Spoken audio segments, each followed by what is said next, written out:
सारे लोग नबी की तारीफ करते हैं, जलसों में, सीरत की महफिलों में, नाते पाक की शक्ल में, दरसगाहों में, सारी दुनिया हुजूर की तारीफ में रतबुल लिसान है। लोग अपनी अपनी कलाकारी दिखाते हैं, लेकिन आला हजरत रज़ी अल्लाह ताला अन्हो ने जो नबी की नात लिखी है, उसमें जो दर्द है, जो तड़प है, जो सच्चाई है, 50 साल से बंदा सुन रहा है फिर भी उसका हुस्न खत्म नहीं हुआ। मेरी उम्र अभी 55 है, यानी 55 साल। 5 साल माइनस कर दें, 50 साल पहले छोटी छोटी महफिलों में जो नबी की नात सुनते थे, आज भी ऐसा लगता है कि जैसे जिंदगी में पहली बार सुन रहा हूं। सबों को मालूम है वो नात, जब जब उस पर गौर करेंगे तब तब उसकी गहराई में आप डूब जाएंगे। आशिक रसूल का कलाम है। कलाकारी दिखलाना, फन दिखाना और है, और दिल से नबी की तारीफ करना और है। आला हजरत फाज़िल बरेलवी रज़ी अल्लाह ताला अन्हु चूंकि आशिक रसूल थे, इश्क में डूब कर नबी की तारीफ करते थे। वह दूसरों को सुनाते नहीं थे, वो तो रात को उठकर मुस्तफ़ा को नात सुनाते थे। इसलिए आज 100 साल गुजर गए मगर नात का हुस्न फीका नहीं हुआ। और जहां दिखावा हो, नुमाइश हो, तसन्नो हो, बनावट हो, कलाकारी का धौंस जमाना हो, वहां तो 1 से 2 बार उनके कलाम को सुनेंगे तो ऐसे ही आपका दिल भर जाएगा, फिर सुनने का मन नहीं करेगा। अब वो कलाम गौर से सुनिए, जो आला हजरत का कलाम और आप 50 साल से सुनते हुए आ रहे हैं, बिल्कुल दिल की गहराई से सुनिए। जिस महफिल में आप बैठे हुए, ये महफिल उठने बैठने की महफिल नहीं है, इस महफिल में बैठकर तकदीर जगाने की महफिल है।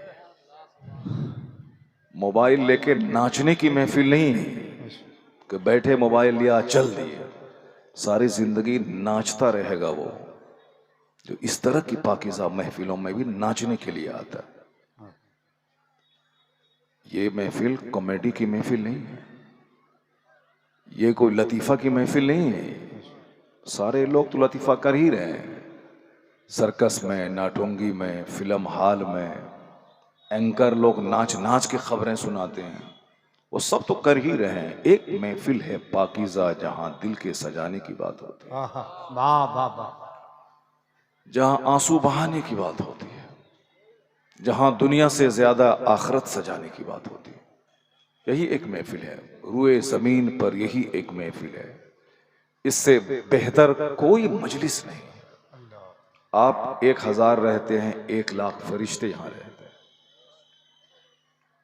लुच्चे लफंगों के साथ तो बहुत आप बैठे होंगे, लेकिन फरिश्तों के साथ आज बैठिए आप,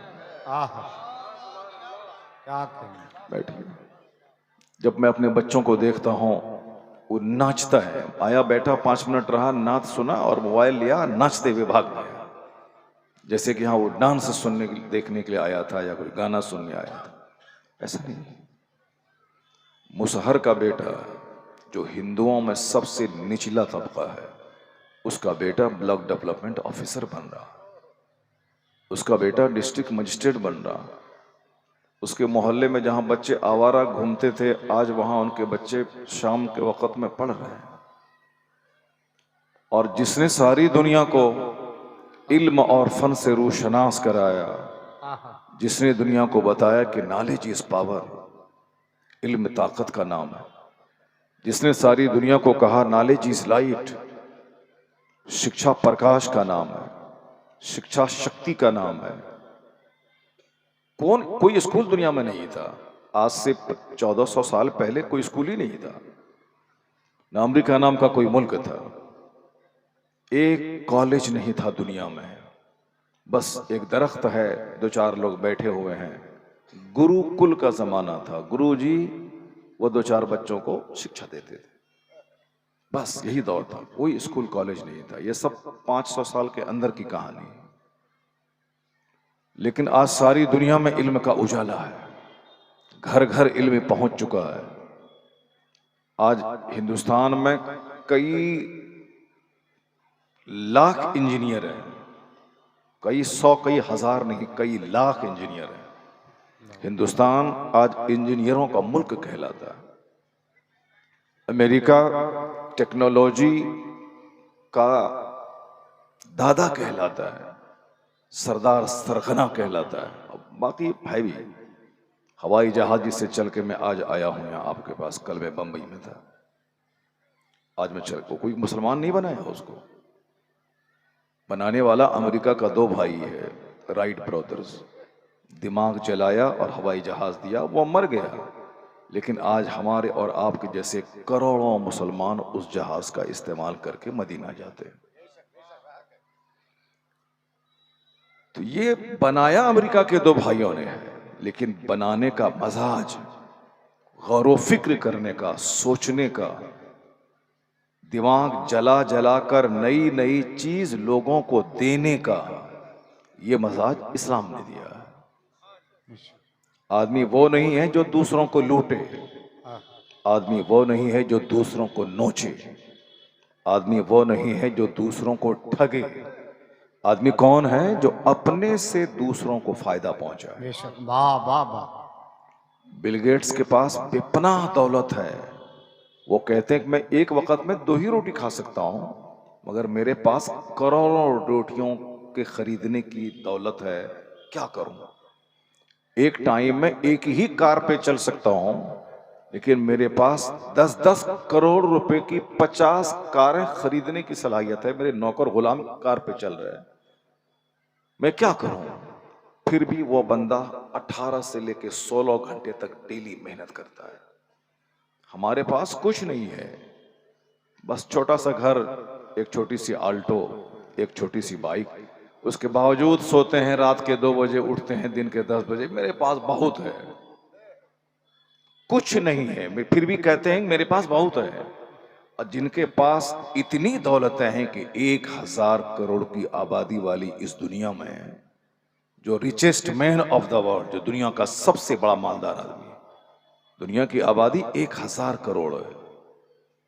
अब 1000 करोड़ की आबादी वाली इस दुनिया में जो रिचेस्ट, सबसे पहला आदमी जो सबसे बड़ा मालदार है, एलन मस्क, आप नाम सुने होंगे। उससे पहले था बिल गेट्स, नाम सुने होंगे आप। हिंदुस्तान में 140 करोड़ की आबादी कमोबेश अभी है, 140 करोड़ की आबादी। इसमें सबसे पहला आदमी जो सबसे ज्यादा मालदार है, कल उसका घर मैं शाम के टाइम में देख के आया हूं। 36 मंजिला घर है उसका है। क्योंकि उस रास्ते से बार बार जाना होता है तो ड्राइवर बोलता है, ये देखिए मुकेश अंबानी का घर है, बिल्कुल मेन जगह पे घर उसका है। और फिर समंदर के किनारे आप चलेंगे तो बिल्कुल समंदर के किनारे उसके दामाद का घर है। वो 4000 करोड़ का घर है उसका, 4 करोड़ का नहीं, 4000 करोड़ का। ये एक बाप अपनी बेटी को गिफ्ट दिया है, वही मुकेश अंबानी अपनी बेटी को गिफ्ट दिया है। लोग कहते हैं क्या है नहीं है, वो जाने, उसका काम जाने, हमको उससे बहस नहीं। मैं सिर्फ ये कहता हूं कि इतनी दौलतें उसके पास हैं, उसके बावजूद वो बंदा 16 घंटे 18 घंटे मेहनत करता है। एक एक मिनट को वो कीमती समझता है। वो सोच समझता है कि मैं दौलतें कमाऊं, चूंकि मैं अकेला नहीं खाऊं, मेरे साथ 1 करोड़ लोग मिलके खाएं। अब जाहिर सी बात है, उनकी फैक्ट्री है गुजरात के जामनगर में।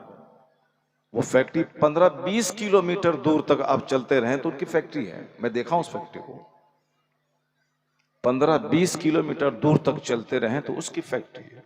लाखों लोग काम करते हैं, उनके ब्रांचेस दुनिया भर में फैले। 4000 करोड़ में एक होटल खरीदा है वो लंदन में, रेस्टोरेंट। लॉस एंजलिस जो दुनिया का सबसे बड़ा महंगा शहर है समंदर के किनारे, वहां जितने भी दुनिया के बड़े बड़े उद्योगपति हैं, सबका अपना बंगला वहां होता है अमेरिका में। तो वहां जहां आग लगी थी। मैं कह रहा हूं कि ये लोग जिनके पास पैसे महक रहे हैं, खरबों महासंखों की दौलत है, फिर भी ये लोग 12-12 15-15 घंटे मेहनत करते हैं।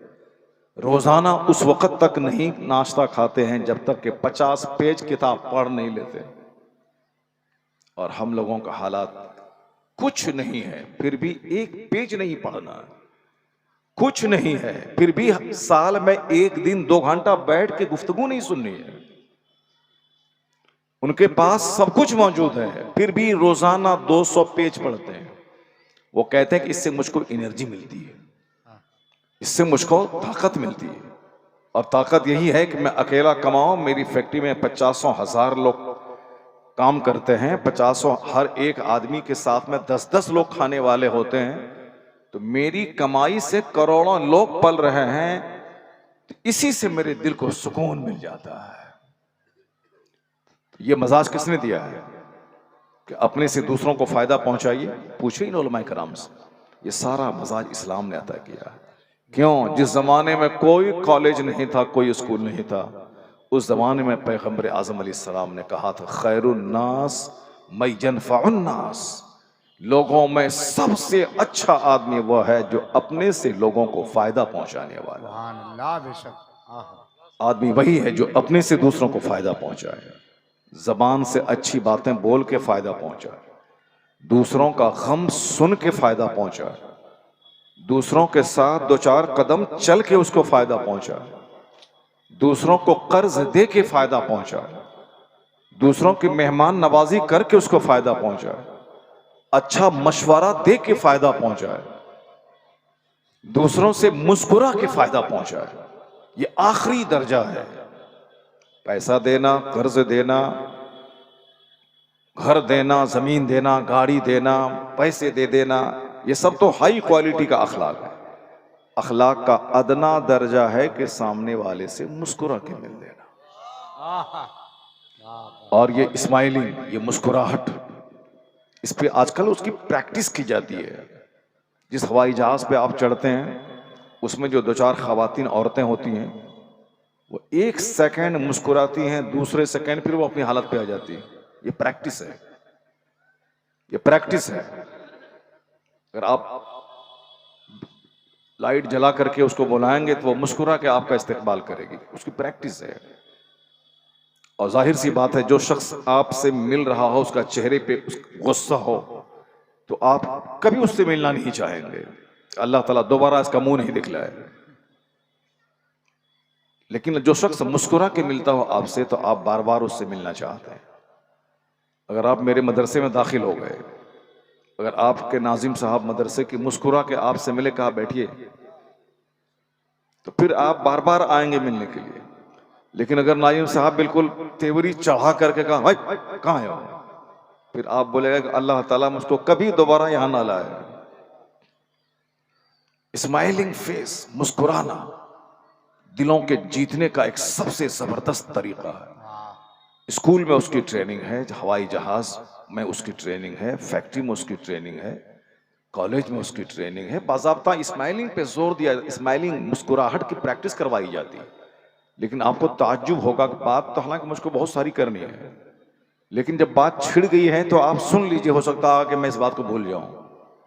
इस स्माइलिंग, इस मुस्कुराहट के बारे में 1400 साल पहले, 1500 साल पहले न कॉलेज था, न यूनिवर्सिटी थी, न ऑब्जर्वेटोरी थी, न तजर्बागाह थी, न विज्ञान का नाम कोई जानता था।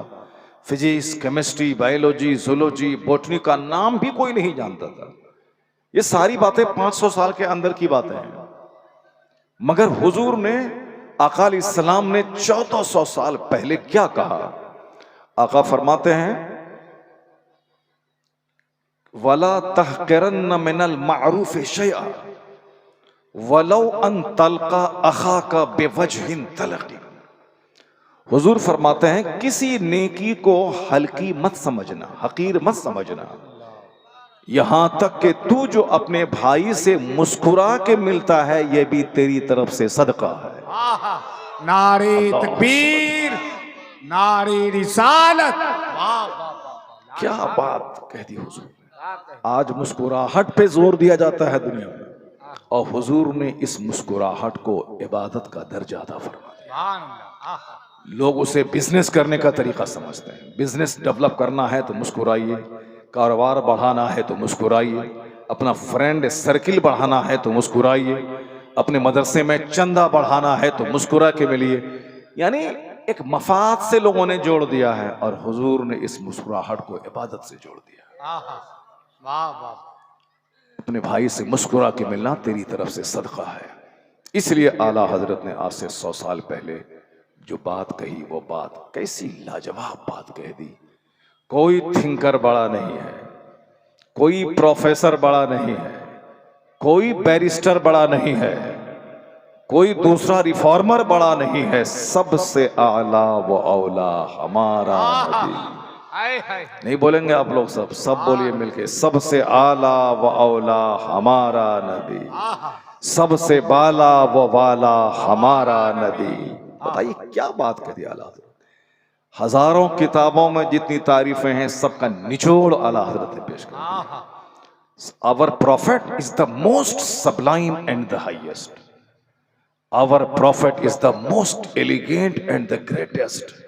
सबसे सब्लाइम, सबसे हाईएस्ट, सबसे एलिगेंट, जिस नुक्ते नजर से मुस्तफा की जिंदगी का मुताला करें हुजूर लाजवाब है। इसलिए आला हजरत की शायरी में इश्क है, जाज़बियत है, अट्रैक्शन है, चाशनी है, और फिर हुजूर की मोहब्बत में डूब करके सरकार की तालीमात पे अमल करने का मोटिवेशन है। इसलिए आला हजरत की नात पढ़ा कीजिए, उसको गुनगुनाया कीजिए। अकेले आप पढ़िए, आप बूढ़े हैं तो भी पढ़िए, आप जवान हैं तो भी पढ़िए, तन्हाई में पढ़िए और हुजूर को नात सुनाइए। मदीना शरीफ की तरफ खड़े हो जाइए और कहिए सरकार ये बदला मैं आपसे चाहता हूं कि आप अपनी मोहब्बत और शफात अता फरमा दीजिए। क्या कहें? हम लोग तो कहते हैं कि हम एक शेर पढ़े, पैसा दीजिए।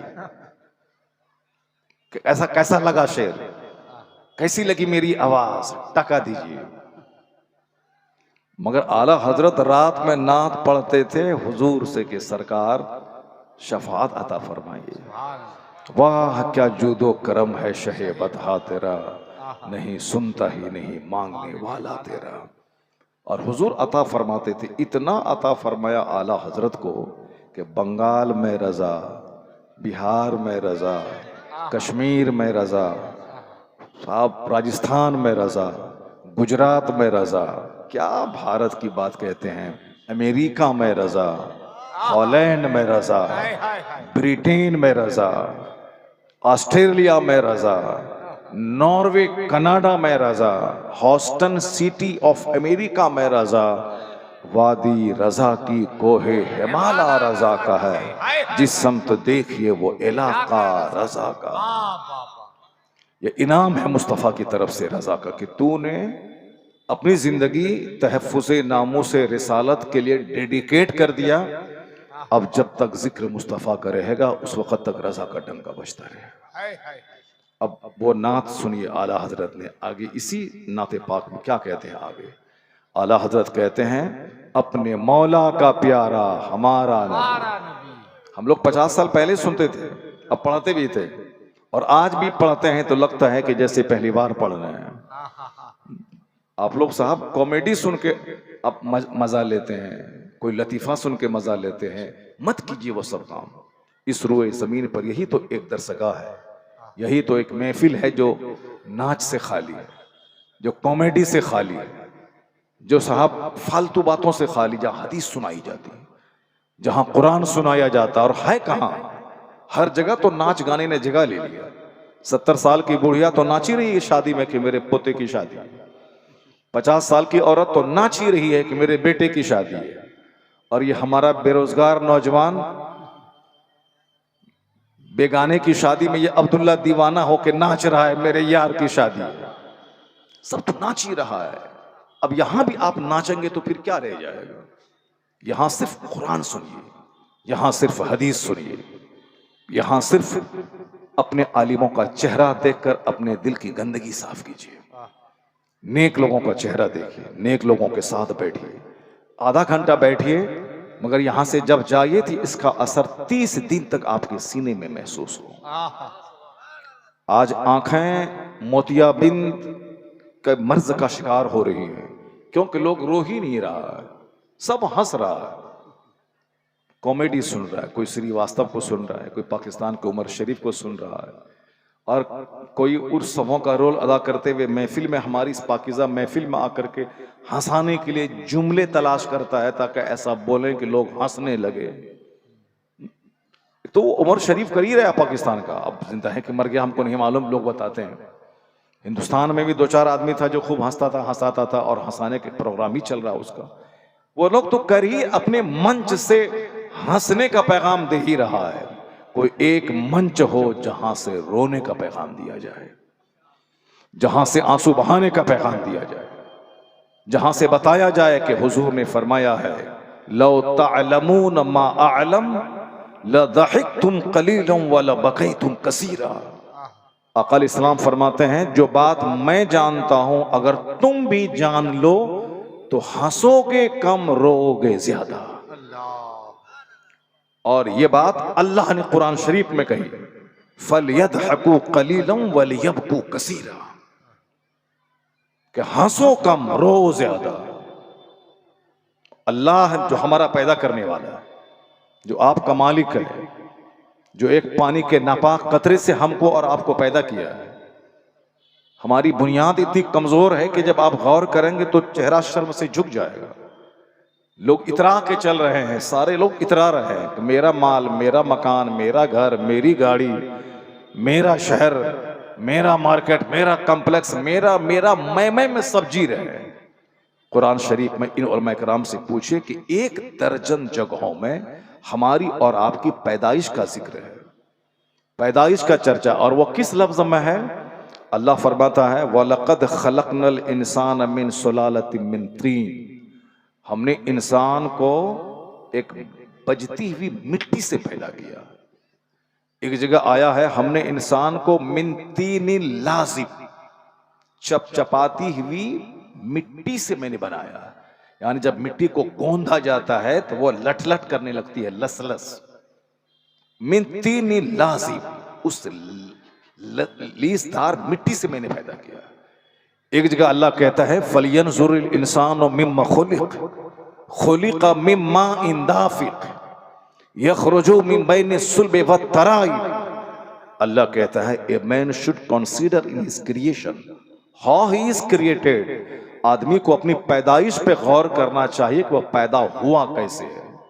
अल्लाह कहता है, पानी का एक कतरा जो बाप की रीढ़ की हड्डी और मां के सीने की हड्डी से निकला, उसी कतरे से तुझको मैंने पैदा किया है। और जो अल्लाह पानी के एक कतरे से पैदा किया है, वो अल्लाह दोबारा तुम्हें मौत देकर फिर जिंदगी देकर तुझसे हिसाब लेने पर भी कादिर है। व इन्नहु अला रजइही लकादिर। ऐसा नहीं कि दुनिया खुद से बनी है, खुद से मिट जाएगी। वो फिल्म में गाना लिखने वाला दिल्ली में जो डिबेट बैठ के कर रहा था, वो गाना लिखने वाला क्या जानने गया? वो गाना लिखने वाला क्या जानने गया कि दुनिया क्या है? ये जो सामने वाला सूरज है जो उगता है रोजाना, जो फुटबॉल की तरह देखने में लगता है, वो सूरज जिस जमीन पर हम लोग बैठे हुए हैं, और जो अमेरिका से लेके मलेशिया तक जो जमीन पे 200 से ज्यादा कंट्रीज आबाद हैं, 1000 करोड़ इंसान आबाद हैं, वह सिर्फ 25% हिस्से में, 100 में 25 हिस्से में, बाकी 75 हिस्से में समंदर है, पानी। दुनिया में जितने बड़े बड़े शहर हैं सब समंदर के किनारे। बंबई समंदर के किनारे, चेन्नई समंदर के किनारे, कलकत्ता समंदर के किनारे, लॉस एंजलिस जिसका नाम मैंने बताया दुनिया का सबसे महंगा शहर, वो समंदर के किनारे। पेरिस जो दुनिया की दुल्हन लोग कहते हैं, हम नहीं कहते हैं, वो समंदर के किनारे। लंदन वो समंदर के किनारे। जितने बड़े बड़े शहर हैं सब समंदर के किनारे। इसलिए समंदर के किनारे हैं ताकि इस शहर को बर्बाद उसी समंदर से किया जाएगा। जब कयामत करीब आएगी, जब शरारत बढ़ जाएगी, सब नाचने कूदने लगेगा, अल्लाह अल्लाह करने वाला कोई नहीं रहेगा, सब डांस करने वाला, नाचने वाला, मोबाइल में थुरकने वाला, मजहब के मानने वाले को बेवकूफ समझने वाला, नमाज पढ़ने वाले को अहमक और उल्लू समझने वाला, मदरसा में पढ़ने वाले को बेवकूफ समझने वाला, निकाब पहनने वाली खातून को ट्रेडिशनिस्ट देहाती विलेजर समझने वाला, और जो बिल्कुल चड्डी पहन के रहे उसको अप टू डेट समझने वाला, ये मॉडर्न है, ये सिविलाइज्ड है, ये वेल मेंटेन्ड है, ये साहब हाईली क्वालिफाइड है, यानी बेहयाई ज़िनाकारी को तहजीब समझने वाला और हया शर्म और पर्दे को देहातियत समझने वाला। जब ऐसे लोग दुनिया में फैल जाएं तो अल्लाह ताला इसी समंदर को हुक्म देगा कि तुम बह जाओ। वो ऐसल बिहार और फुज्जरत, जब समंदर को बहा दिया जाएगा कि जाओ शहर को गुम कर दो, और फिर वो ऐसल बिहार और सुज्जरत, जिस समंदर के पानी में आग लगा दी जाएगी, पूरा शहर जलकर राख हो जाएगा। जिसको लोग कहते हैं हुस्न, जिसको लोग कहते हैं खूबसूरती, जिसको लोग कहते हैं कि साहब ब्यूटी, जिसको लोग कहते हैं डेवलपमेंट, जिसको लोग कहते हैं तरक्की, वो सारी तरक्की जलकर राख हो जाए। तरक्की बेहयाई नहीं है, तरक्की हया है। तरक्की बदतमीजी नहीं है, तरक्की अखलाक है। तरक्की बेअदबी नहीं है, तरक्की अदब का नाम है। सड़क बनाने का नाम डेवलपमेंट नहीं है, मकान बनाने का नाम डेवलपमेंट नहीं है, जमीन खरीदने का नाम डेवलपमेंट नहीं है, बल्कि आला अखलाक अपने अंदर अपनाने का नाम डेवलपमेंट है। तहजीब डेवलपमेंट है, डिसिप्लिन डेवलपमेंट है, अच्छा इंसान बनना डेवलपमेंट है। सिर्फ मकान बनाने का नाम डेवलपमेंट, तरक्की नहीं जो आप समझ रहे नहीं है। बुखारी शरीफ की पहली हदीस, बड़ी हदीस, जिसको उम्मुल अहादीस कहते हैं, the mother of all traditions, तमाम अहादीस की जो माँ है। जैसे सूरह फातिहा को उम्मुल किताब कहते हैं, उसी तरह एक उम्मुल हदीस है, उम्मुल अहादीस है बुखारी शरीफ में पहली हदीस। अब बहुत बड़ी हदीस है वो, अब तमाम हदीसों की जान है वो। उस हदीस पाक को आप सुनते होंगे। सहाबा कराम आका अलैहिस्सलाम के इर्द गिर्द बैठे थे। आका अलैहिस्सलाम के सामने अचानक एक शख्स नमूदार हुआ। ए लड़का, ए बैठो, तुम मेरी ये 10 मिनट की गुफ्तगू समझे कि नहीं समझे? तुम लोगों के लिए ही तुम्हें कह रहा हूं और काम की बात कर रहा हूं, कोई कॉमेडी नहीं बोल रहा हूं, मगर करोड़ों की एक बात कह रहा हूं, एक एक जुमला जिंदगी को बदलने वाला कह रहा हूं। एक एक जुमला जो अब तक जो मैं कह चुका हूं, अगर उस पर ध्यान दोगे, वक्त की कदर, इल्म, दोस्ती, दूसरों को फायदा पहुंचाना, आका अलैहिस्सलाम की तालीमात की गहराई, ये तो समझ लो कि तुम्हारे लिए कह रहा हूं और तुम फिर उठ के भाग रहे हो। क्या समझ रहे हो? मैं फिर नाचूं, वहां बैठ करके कूदूं, या कोई ऐसा जुमला बोलूं ताकि सब हा करने लगो? एक बंदा जलसे में नहीं रहेगा, सब भाग जाएगा। आलिम दीन को चाहिए कि वो इसको कॉमेडी और मस्खरी की महफिल नहीं बनाए। आलिम दीन का मकाम इसलिए बुलंद है कि वो अमर बिल मारूफ करता है। आलिम दीन का मकाम इसलिए बुलंद है कि वो लोगों को बुराइयों से रोकता है। आलिम दीन सिर्फ रात में 10 मिनट बच्चों को पढ़ा के सो जाएं और दूसरा बंदा कम पढ़ा लिखा या बेपढ़ा लिखा 1000 रकत नमाज नफल पढ़े रात भर जाकर, उससे बेहतर है इनका 10 मिनट पढ़ा करके सो जाना। ये बात हम नहीं कहते, हदीस में आया है। क्यों? बगैर समझे बुझे, बगैर कानून के, बेयकीनी के साथ कोई 1000 बार सर मारे। झूठ नहीं बोलेंगे तो पैसा कहां से मिलेगा? पता नहीं अल्लाह ताला है कि नहीं है, पता नहीं क़यामत के दिन हिसाब किताब होगा कि नहीं होगा। दाढ़ी है, टोपी है, मगर यकीन नहीं है, उस दाढ़ी में आग लगा दो। अगर अल्लाह पर यकीन ही नहीं है तो दाढ़ी से क्या फायदा है? जब अल्लाह पर यकीन ही नहीं है तो फिर सर पे टोपी पहनने से क्या फायदा है? जब अल्लाह पर यकीन ही नहीं है तो जुब्बा झाड़ने से क्या फायदा है? यकीन ही तो ईमान है। अल्लाह है, वही रोजी देने वाला है, वही दुनिया चलाने वाला है, वही सबको पालने वाला है। वह उसने क्या कहा? ला तक़्तुलू औलादकुम खश्यता इमलाक, गरीबी के डर से बच्चों को ज़बह मत कर, मैं तुझे भी रोजी देता हूं, तेरे बच्चों को भी रोजी देता हूं। वो कहता है वमा मिन दाब्बतिन फिल अर्द इल्ला अलल्लाहि रिज़्क़ुहा, जमीन पर चलने वाला कोई चौपाया ऐसा नहीं है जिसकी रोजी का जिम्मा अल्लाह ने न लिया। मैं बात ये कर रहा था कि ये जो सूरज है जमीन से कई लाख गुना बड़ा है, साइंसदानों ने कहा है, और सूरज से भी दूरी पर, खरबों किलोमीटर दूरी पे एक सैयारा है जो सूरज से भी कई गुना ज्यादा बड़ा। ये सूरज के सामने यह जमीन बिल्कुल एक जर्रा के बराबर है, और उस सूरज से बड़ा वो सैयारा। अब ये बताइए कि इस सूरज का निजाम, सितारे का निजाम, सैयारों का सिस्टम, ये रोजाना सूरज का उगना, रोजाना सूरज का डूबना, महीने का आना, रात का आना, दिन का आना, मौसम का चेंज होना, और ऐसा नहीं कि बहुत चेंज हुए तो आज थक गए तो अब रात नहीं दिन में बदलेगी, दिन नहीं खत्म होगा, करोड़ों साल से तो दिन आ रहा है तो आज नहीं दिन निकलेगा, खरबों साल से सूरज उग रहा है तो आज नहीं उगेंगे, या उसमें कोई फॉल्ट हो जाए, कोई डिमेरिट पैदा हो जाए कि उसमें रिपेयरिंग की जरूरत पड़े, ऐसा कुछ नहीं। कौन है जो इस विशाल, जटिल और जबरदस्त कायनात का निजाम चला रहा है? बंदा थोड़ा सा गौर करेगा तो समझ लेगा। एक घर बगैर गार्जियन के नहीं चलता है, एक मदरसा बगैर मालिक के नहीं चलता है, एक गांव बगैर सरदार के नहीं चलता है, एक मुल्क बगैर प्राइम मिनिस्टर के नहीं चलता है। यह वसी कायनात बगैर खालिक के कैसे चल रही है?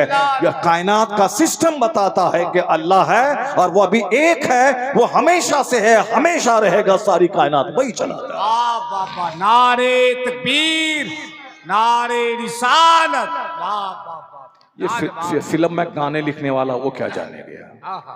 फिल्म में गाने लिखने वाला वो क्या जाने गया? आज से 1000 साल पहले भी एक मुनाजरा डिबेट हुआ था। वो डिबेट यही था कि जो कहता है कि अल्लाह एक है, कोई दलील दे, हमें समझाए, कुरान हदीस की नहीं, कोई हमें रैशनल, अकली, लॉजिक वाली दलील दे, तब हम समझेंगे कि हाँ अल्लाह एक है। इमाम आजम रदी अल्लाह तआला अन्हु ने अकली दलील देके उसे मबहूत पर मुतहय्यर कर दिया था। मुनाजरे की तारीख तय हुई थी, मौजूए मुनाजरा तय हुआ था। वो तो दिल्ली का डिबेट, वो तो ऐसे ही एक तबसरा था, वरना मुनाजरा तो बाज़ाब्ता उसका टॉपिक तय होता है, तारीख तय होती है, उसके बाद साहब उसकी जो शर्तें हैं वो सब पूरी होती हैं। वो सारी बातें हुई थी आज से 1000 साल, आज से 1200 साल पहले, 1000 साल ही 1200 साल पहले। 80 हिजरी में इमाम आजम रदी अल्लाह तआला अन्हु पैदा हुए, 150 हिजरी में आपका विसाल हुआ। दुनिया के आज सबसे ज्यादा फॉलोवर इमाम आजम अबू हनीफा के दुनिया में है, हनफी है। वो इमाम आजम रदी अल्लाह तआला अन्हु ने तारीख तय की और मुनाजरा का वक्त तय हुआ। हजारों, उस जमाने में जितने लोग आ सकते थे सब जमा हुए। उधर दहरिया जो कहता था कोई खुदा नहीं है, दुनिया खुद से बनी है, वो दहरिया आया हुआ था। इमाम आजम जानबूझ के आपने आने में डिले किया, एक हिकमत थी, आपके आने में देरी हुई। अब ये दहरिया चिल्ला चिल्ला के, गला फाड़ फाड़ के, पानी पी पी के कहने लगा, देखो तुम्हारा इमाम नहीं आ रहा है, देखो तुम्हारा इमाम नहीं आएगा, कोई दलील ही उसके पास नहीं है, वो क्या बता पाएगा। इसी बीच में वो गला फाड़ ही रहा था कि इमाम आजम तशरीफ फरमा हुए। और जब आए तो उसके बाद वो दहरिया बोला कि आपके आने में ताखीर क्यों हुई? मैं बहुत पहले से मुंतजिर था और आपने लोगों का वक्त खराब किया। इमाम आजम ने कहा, क्या बताऊं, मैं रास्ते में आ रहा था, सामने एक नदी थी, नदी में कैसे पार करूं मैं सोच रहा था, देखा कि अचानक एक दरख्त कट गया, फिर मैं देखा कि दरख्त से तख्ते निकल गए, फिर मैं देखा कि कश्ती खुद ब खुद बन गई, फिर मैं देखा कि उस कश्ती पर बैठ करके मैं दरिया पार करके मैं तुम्हारे पास आ गया। अब वह दहरिया बोला, देखो तुम्हारा इमाम कितना झूठ बोल रहा है। क्या कोई दरख्त बगैर किसी काटने वाले के कट सकता है?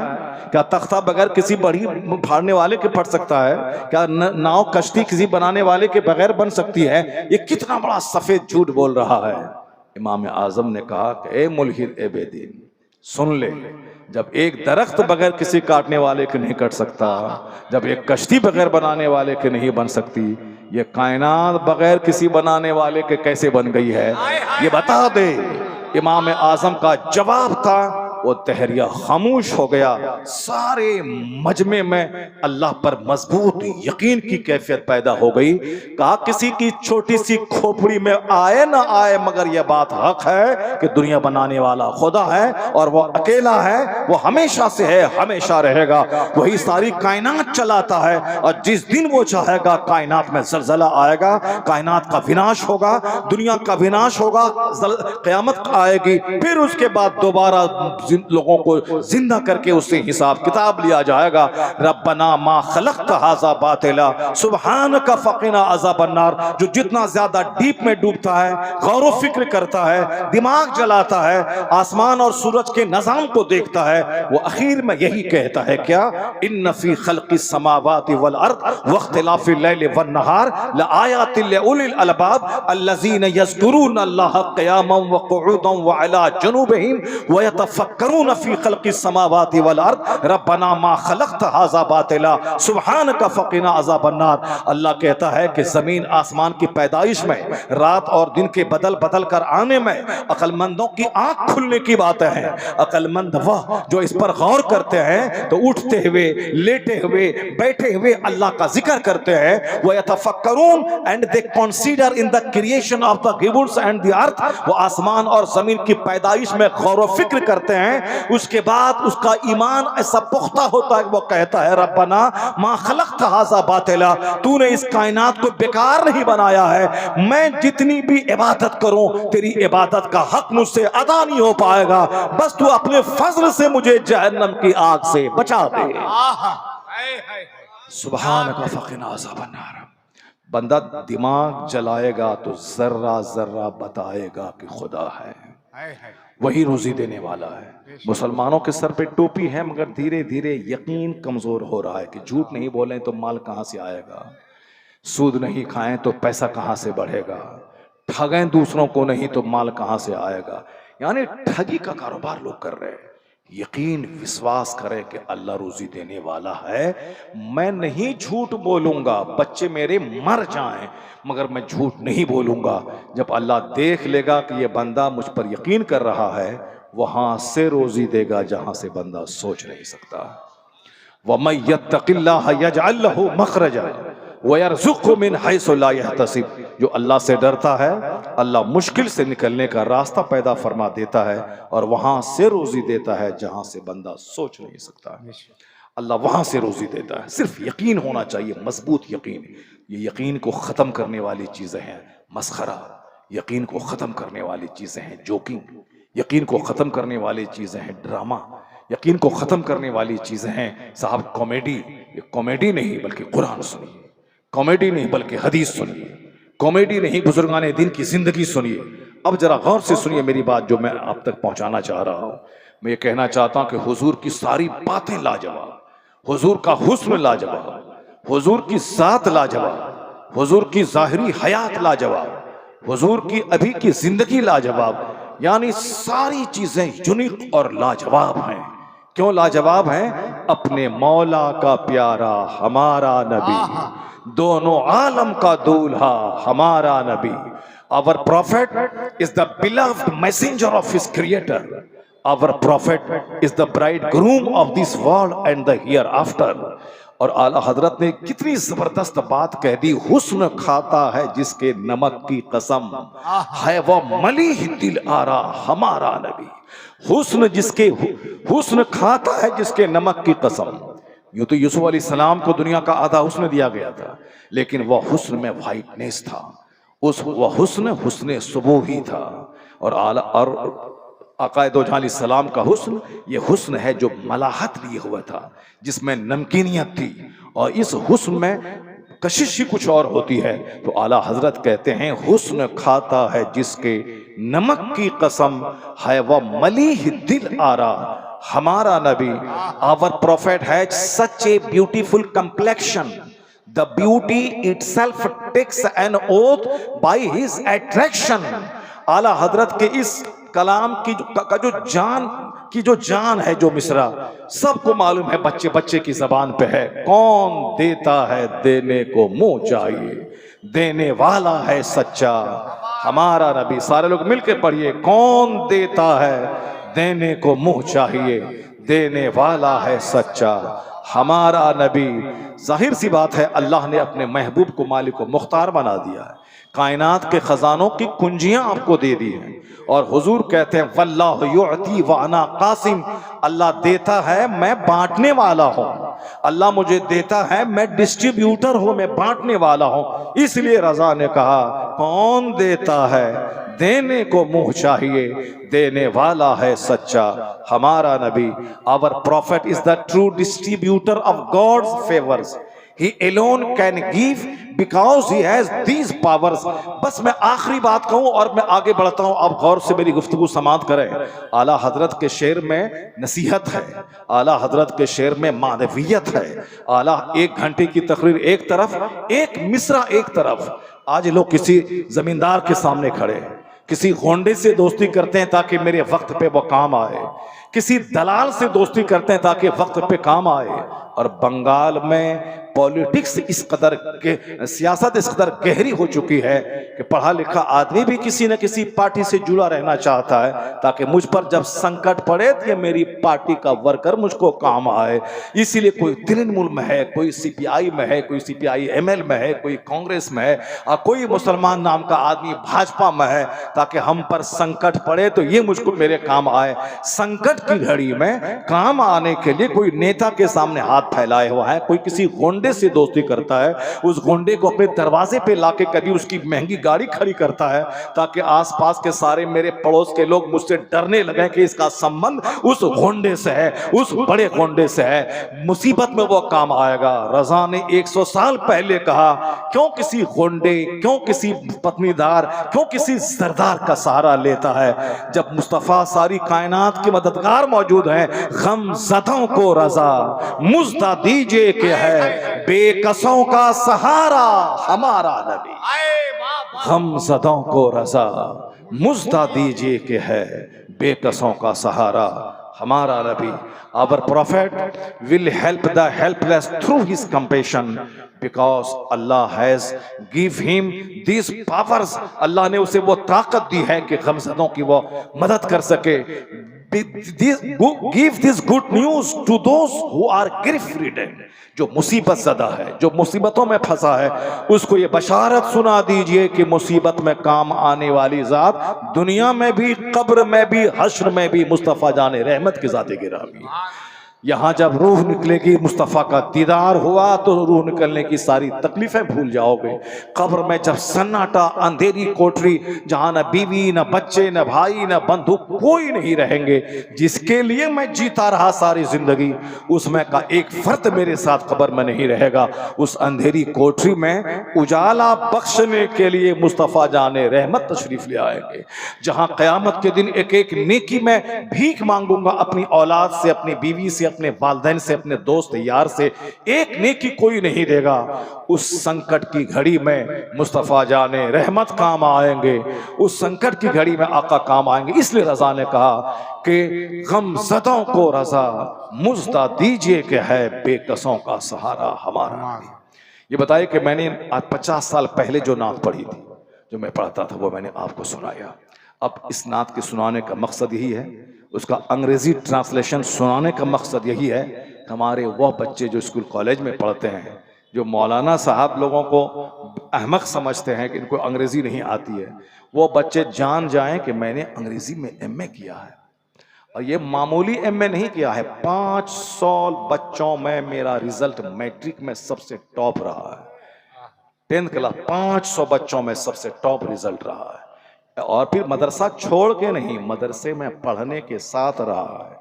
जब डॉक्टर मनमोहन सिंह सिख का बच्चा, वो जब स्कूल कॉलेज में दाढ़ी के साथ पढ़ सकते हैं, पगड़ी पहन के पढ़ सकते हैं, और फिर रिजर्व बैंक के गवर्नर से लेकर प्रधानमंत्री के पद तक पहुंच सकते हैं। अब अगर मेरा बच्चा ये बोले कि दाढ़ी रखेंगे तो डेवलप नहीं कर पाएंगे, दाढ़ी रखेंगे तो तरक्की नहीं कर पाएंगे, टोपी पहनेंगे तो तरक्की नहीं कर पाएंगे, जब इस्लामी लिबास पहनेंगे तो डेवलप नहीं कर पाएंगे। मौलाना साहब, डेवलप करना है तो दाढ़ी को छोड़ना होगा, डेवलप करना है तो टोपी और पगड़ी को छोड़ना होगा। मेरी बेटी कहे कि डेवलप करना है तो इसे हिजाब और निकाब को छोड़ना होगा।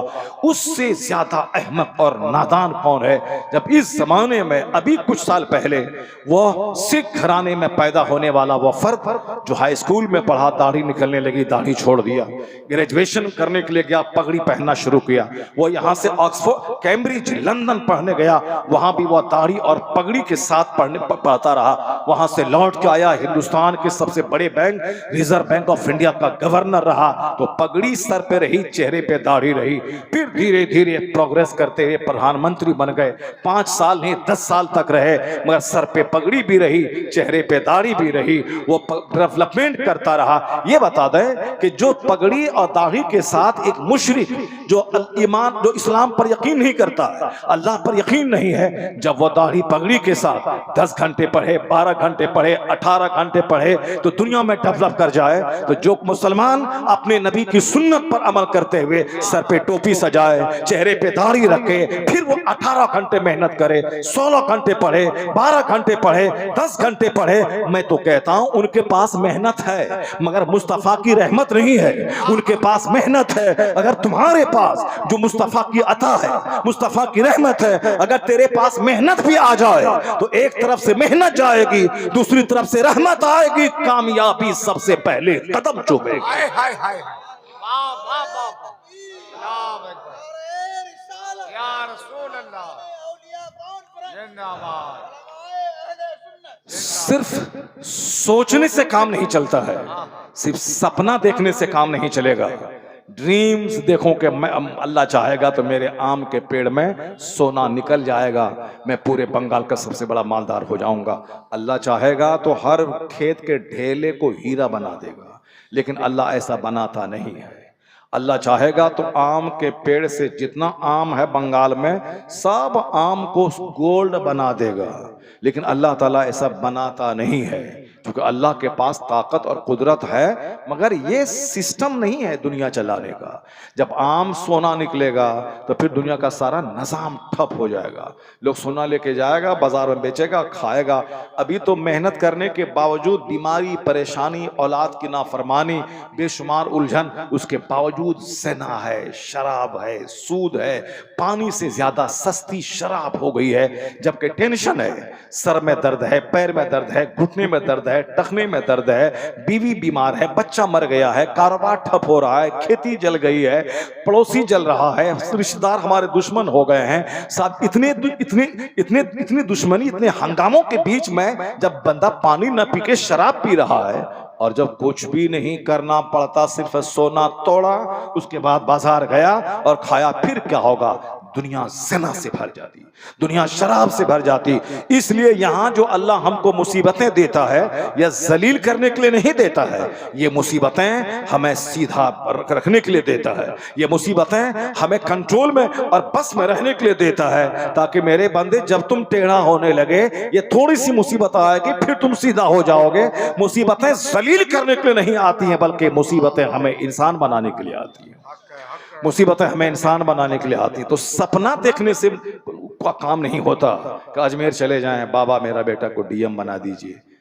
मर जाएंगे अजमेर में बैठ बैठ के, बेटा डीएम नहीं बनेगा।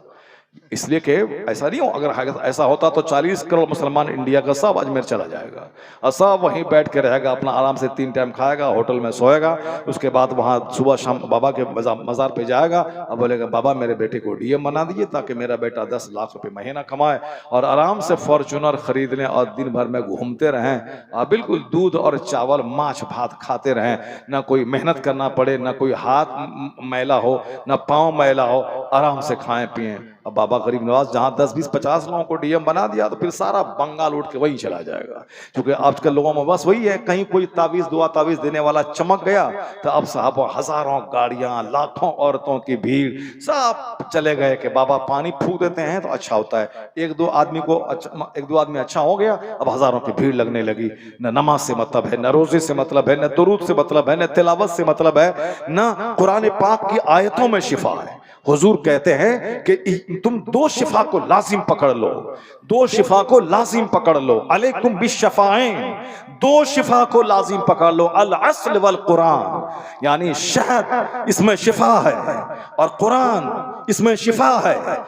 अब बताएं कि 1000 में एक बंदा आपको नहीं मिलेगा जो साहब शहद, प्योर शहद ढूंढ के लाए और हुजूर की बात पर विश्वास करे कि जो 1 महीने में 3 दिन शहद को चाटा करेगा, उस महीने में खतरनाक बीमारी उसको नहीं होगी, उस महीने में खतरनाक बीमारी नहीं होगी। अब नहीं साहब, क्या चाउमीन बर्गर ये वो सब खा रहे हैं, मगर प्योर शहद कोई तलाश के ना अपने खाते हैं ना अपने बच्चों को चटाते हैं, जबकि हुजूर कहते हैं इसमें शिफा है। और हुजूर ने जो कुछ कहा था 1400 साल पहले, आज कैलिफोर्निया की यूनिवर्सिटी में एक शख्स को नोबेल प्राइज मिला। नोबेल प्राइज अल्फ्रेड नोबेल के नाम से जो दुनिया का सबसे बड़ा इनाम दिया जाता है, नोबेल प्राइज यानी शांति पुरस्कार। नोबेल प्राइज किसी के जबरदस्त अद्भुत कारनामे की बुनियाद पर जो काम कोई नहीं किया उसने कर दिया, उसको नोबेल प्राइज मिलता है। नोबेल प्राइज पाया किस पॉइंट पर? इसी पॉइंट पर कि शहद की मक्खी जो फूलों को चोस चोस कर जो छत्ते में रस जमा करती है, वो मर्द है या औरत है, वो मादा मक्खी है या मेल है या फीमेल है, वो मर्द मक्खी है या औरत मक्खी है, मादा मक्खी है, मेल है या फीमेल है। इस पे रिसर्च उस यूनिवर्सिटी का एक दानिश्वर किया। उसने कहा कि ये मादा मक्खियां हैं जो फजाओं में उड़ती हैं और मुख्तलिफ तरह के फूलों के रस को चूस कर फिर आके उसमें जमा करती हैं, उगल देती है, और फिर उसमें जो मिठास होती है, उस मिठास लाजवाब। और कैसे लाजवाब, कैसे उसमें शिफा है? ये 50 किलोमीटर दूर तक मक्खियां अगर चली जाएं तो वहां से वापस आने में रास्ता नहीं भूलती हैं, रास्ता नहीं भूलती है, फिर उसी जगह वापस आके अपने छत्ते में ही वो वापस आती है।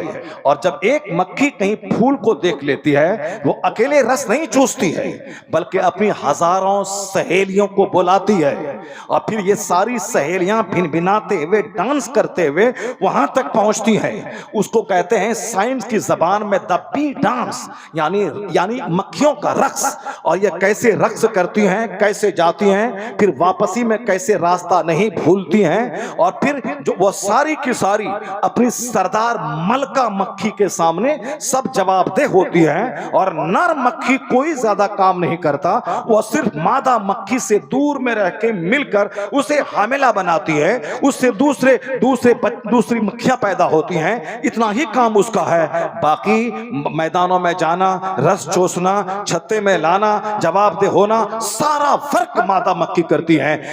ये बताइए कि उसमें उसका मुंह कैसा है, उसमें उसका सूंड कैसा है, उसके पांव कैसे हैं, उसके जिस्म का ढांचा कैसा है, इस पर आप लोगों को तो कोई मतलब नहीं है। मगर अमेरिका की यूनिवर्सिटी में रिसर्च किया, रिसर्च करने के बाद उसको नोबेल प्राइज मिला कि दुनिया को तुमने अजूबा चीज बताया, अजूबा कारनामा बताया। मक्खी पे तुमने, शहद की मक्खी पे तुमने रिसर्च करके आज तक जिस तह में कोई नहीं पहुंचा था, तुमने दिमाग जलाकर पीएचडी की डिग्री हासिल की और दुनिया में उसको नोबेल प्राइज मिला, और तुमने दुनिया को बताया। ये सारा निष्कर्ष, सारा कंक्लूजन, ये सारी रिसर्च, ये सारी तहकीक को आप एक तरफ रखें, और कुरान शरीफ में एक सूरत का नाम सूरह नहल है, यानी शहद की मक्खी के नाम पे एक पूरी सूरत का नाम है। और किस तरह अल्लाह ने कहा, वअौहा रब्बुका इला नहल, तुम्हारे रब ने शहद की मक्खी को इल्हाम किया कि तुम अब घर बनाओ, पहाड़ों में, दरख्तों पे और छतरियों और छतों में अपना घर बनाओ। फस्लुकी मिन सुबुल रब्बिक, फिर अपने रब के रास्ते में चलो और मुख्तलिफ फूलों में से रस चूसो, फिर वहां आओ। यानी जो रिसर्च इस वैज्ञानिक ने आज किया है, वो सारी बातें डिटेल्स में कुरान करीम में मौजूद है। और मादा मक्खियां हैं, वो कालत नमलतुन, उसमें मादा मक्खी के बारे ही में सारी बातें बताई गई हैं। पता ये चला 1400 साल के बाद जिस रिसर्च की गहराई में दुनिया आज गई है, वो सारी बातें डिटेल्स में कुरान पाक में मौजूद है, और अल्लाह ने मुस्तफा को बताया है। ये इस बात की दलील है, इस्लाम लाजवाब, कुरान लाजवाब, मुस्तफा लाजवाब, इस्लामी तहकीकात लाजवाब। तहकीकात होती जाएंगी, इस कुरान का समझना आसान होता जाएगा, मुस्तफा को पढ़ना आसान होता चला जाएगा। नारे तकबीर, नारे रिसालत, मसलके आला हज़रत। ये फिल्म में गाना लिखने वाला कहता है कि कोई खुदा नहीं है, वह कौन है जो एक अजूबा मखलूक शहद की मक्खी को पैदा किया है। अजूबा मखलूक, एक यूनिक मखलूक जिसकी हरकतें लाजवाब, जिसकी एक अपनी अलग सल्तनत है, अपना एक अलग काम है। उस शहद की मक्खी में शिफा है, उस शहद की मक्खी में शिफा। ए मुसलमान, तुम्हारे घर में बर्गर ना रहे, चाउमीन ना रहे, तुम्हारे घर में पानी पूरी ना रहे, तुम्हारे घर में अगरचे ये खाना हराम नहीं है, मगर तुम्हारे घर में शहद रहे। और हुजूर कहते हैं जिस घर में सिरका है वो घर सालन से खाली नहीं है। क्या मतलब? रोटी सिरका, रोटी सिरका, रोटी शहद, इसके खाने के आदी बन जाएं। अकाल इस्लाम फरमाते हैं दो शिफा को लाजिम पकड़ ले, एक शहद और एक कुरान। कुरान पाक में शिफा है। सूरह फातिहा का नाम सूरतुश शिफा है। जिस मरीज पे सूरह फातिहा पढ़ के दम कर दें उस मरीज को शिफा मिलेगी। ये सूरतुश शिफा है, इसमें शिफा है, पूरा कुरान शिफा है। क्या कहा अल्लाह ने? हमने कुरान नाजिल किया, फीही शिफाउल लिन्नास, इसमें लोगों के लिए शिफा है। तो पढ़ना चाहिए कुरान, तो लोग तावीज के लिए मारे मारे फिर रहे हैं। खाना चाहिए शहद, तो लोग चाउमीन और बर्गर के लिए मारे मारे फिर रहे हैं। अब जाहिर सी बात है, सेहत तो खराब होगी, दिमाग तो खराब होगा, रिश्तेदारी तो खराब होगी, सोसाइटी तो खराब होगी, हालात तो खराब होंगे। मुस्तफ़ा ने जो कुछ कहा उसी में भलाई है, इससे हट के कोई भलाई नहीं है। मुस्तफ़ा के फरमान पे अमल करने में सेहत है, तंदुरुस्ती है। मुस्तफ़ा के फरमान पे अमल करने में सुकून कल्ब है। मुस्तफ़ा के फरमान पे अमल करने में आपस की मोहब्बतें हैं। जो आपस में आज दूरियां बढ़ रही हैं, जो समाज में नफरतें फैल रही हैं, जो समाज के लोगों में डिस्टेंस बढ़ रहा है, कभी आपने गौर किया ये डिस्टेंस क्यों बढ़ रहा है? डिस्टेंस इसलिए बढ़ रहा है कि घमंड की वजह से बढ़ रहा है। मैं क्यों इनको सलाम करूं? ये मौलाना है तो अपनी जगह है, ये रहे, मगर मैं अपनी जगह हूं, मैं क्यों सलाम करूं? मैं बुखारी शरीफ पढ़ाता हूं, ये पढ़ाते हैं तो ये अपनी जगह हैं। मैं अली पातासा नूरानी कायदा पढ़ाता हूं तो मैं अपनी जगह हूं, मैं क्यों बुखारी पढ़ने वाले को सलाम करूं, पढ़ाने वाले को सलाम करूं? यानी सब मैं जी रहे हैं। कोई किसी को सलाम नहीं करता है, कोई किसी के पास नहीं जाता है। 1 करोड़ कमाइए और जानवर की तरह जिंदा रहिए, अपनी आग में जलिए और मर जाइए, कब्र में जाके सड़ जाइए। समाज में रहने का मजा है जबकि आपको दूसरे प्यार दें, दूसरा सम्मान दें, आप दूसरों को सम्मान दें, आप दूसरों के साथ बैठ करके अपना गम शेयर करें, दूसरों के साथ बातें करें, दूसरों के घर जाएं, दूसरा आपके घर आए, तब ना ये इंसानी समाज में जीने का मजा है। और जहां नफरतें हों, जहां चारों तरफ चिढ़ने वाला, बुग़्ज़ रखने वाला, जलने वाला, सामने मुस्कुरा के मिला, पीछे से खंजर लेके तैयार है कि पीठ में भोंकें और इसको मार दें। जब इस तरह के माहौल समाज में रहेंगे नहीं मिलेगा सुकून। जरा देखिए आज सलाम खत्म हो रहा है। सलाम ही मोहब्बत को पैदा करने का सबसे पहला जीना है, मगर आज वही सलाम खत्म हो रहा है। हुजूर क्या फरमाते हैं? आका फरमाते हैं ला तदखुलूनल जन्नत हत्ता तुमिनू, जन्नत में नहीं जाओगे तुम जब तक कि ईमान न लाओ। कोई बेईमान जन्नत नहीं जाएगा। हाँ, बेईमान अरबपति बन सकता है, बेईमान खरबपति बन सकता है, बेईमान टाटा बिरला जिंदल मित्तल जैसी कंपनी चला सकता है, बेईमान बिल गेट्स बन सकता है, पूरी दुनिया का सबसे बड़ा मालदार बन सकता है, लेकिन बेईमान मरने के बाद जन्नत नहीं जाएगा। मरने के बाद वही जाएगा जो साहिबे ईमान होगा। अब साहिबे ईमान चाहे दुनिया में वो हल चलाता रहे, टोटो गाड़ी चलाता रहे, दूसरों के घर में मजदूरी करता रहे, वो मकान की ईंट ढोता रहे, ये दुनिया की 100 साल की मुसीबत 1 सेकंड के बराबर है। और असल में मरने के बाद की जो जिंदगी है वो जिंदगी है जहां का एक दिन 50,000 साल के बराबर है, जहां का एक दिन वकाना मिक़दारुहु 50 अल्फ सना, जहां का एक दिन 50,000 साल के बराबर है। उसके मुकाबले में दुनिया का 100 साल जिसमें बचपन भी है, जवानी भी है, बुढ़ापा भी है, इसकी तो कोई हैसियत ही नहीं है। बस परसों पैदा हुए, कल जवान हुए, आज बूढ़ा हो गए, सारी दाढ़ी के सारे बाल सफेद हो गए, अब मौत की तैयारी है। यानी यहाँ का 100 साल चुटकी में खत्म हो जाते हैं, लेकिन मरने के बाद जहां जाना है वहां का एक ही दिन 50,000 साल के बराबर है। और जहां मौत भी नहीं है, जहां अजाब में जले तो जलते रहें, वहां मौत भी नहीं है, जलते रहें, आग में जलते रहें। आग में बदन जलेगा, फिर दूसरी खाल पैदा हो जाएगी। वहां ऐसा नहीं कि मर गए, दुनिया में तो तकलीफ बड़ी, मर गए तो तो खेल खत्म। लेकिन वहां मरने के बाद की जो जिंदगी है वहां खेल खत्म नहीं होने वाली है, वह तो एक जबरदस्त जिंदगी का आगाज है, जहां मौत ही नहीं, मौत को ज़बह कर दी जाएगी कि अब कोई नहीं मरेगा। जो जन्नत में सोने चांदी के महल में है वो आराम करता रहे, और जो जहन्नम में जल रहा है वो सदा जहन्नम में जलता रहे। अब मौत को ज़बह कर दी गई, न जन्नती जन्नत से निकाला जाएगा, न जहन्नमी जहन्नम से निकाला जाएगा।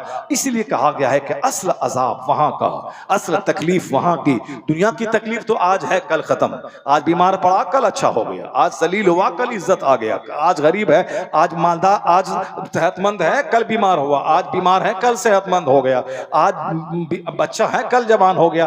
दुनिया की कोई चीज एक हालत पे नहीं रहती, इसलिए दुनिया के लिए रीझना, दुनिया के लिए फिक्रमंद होना, दुनिया के लिए ज्यादा मरना यह अक्लमंदों का काम नहीं है।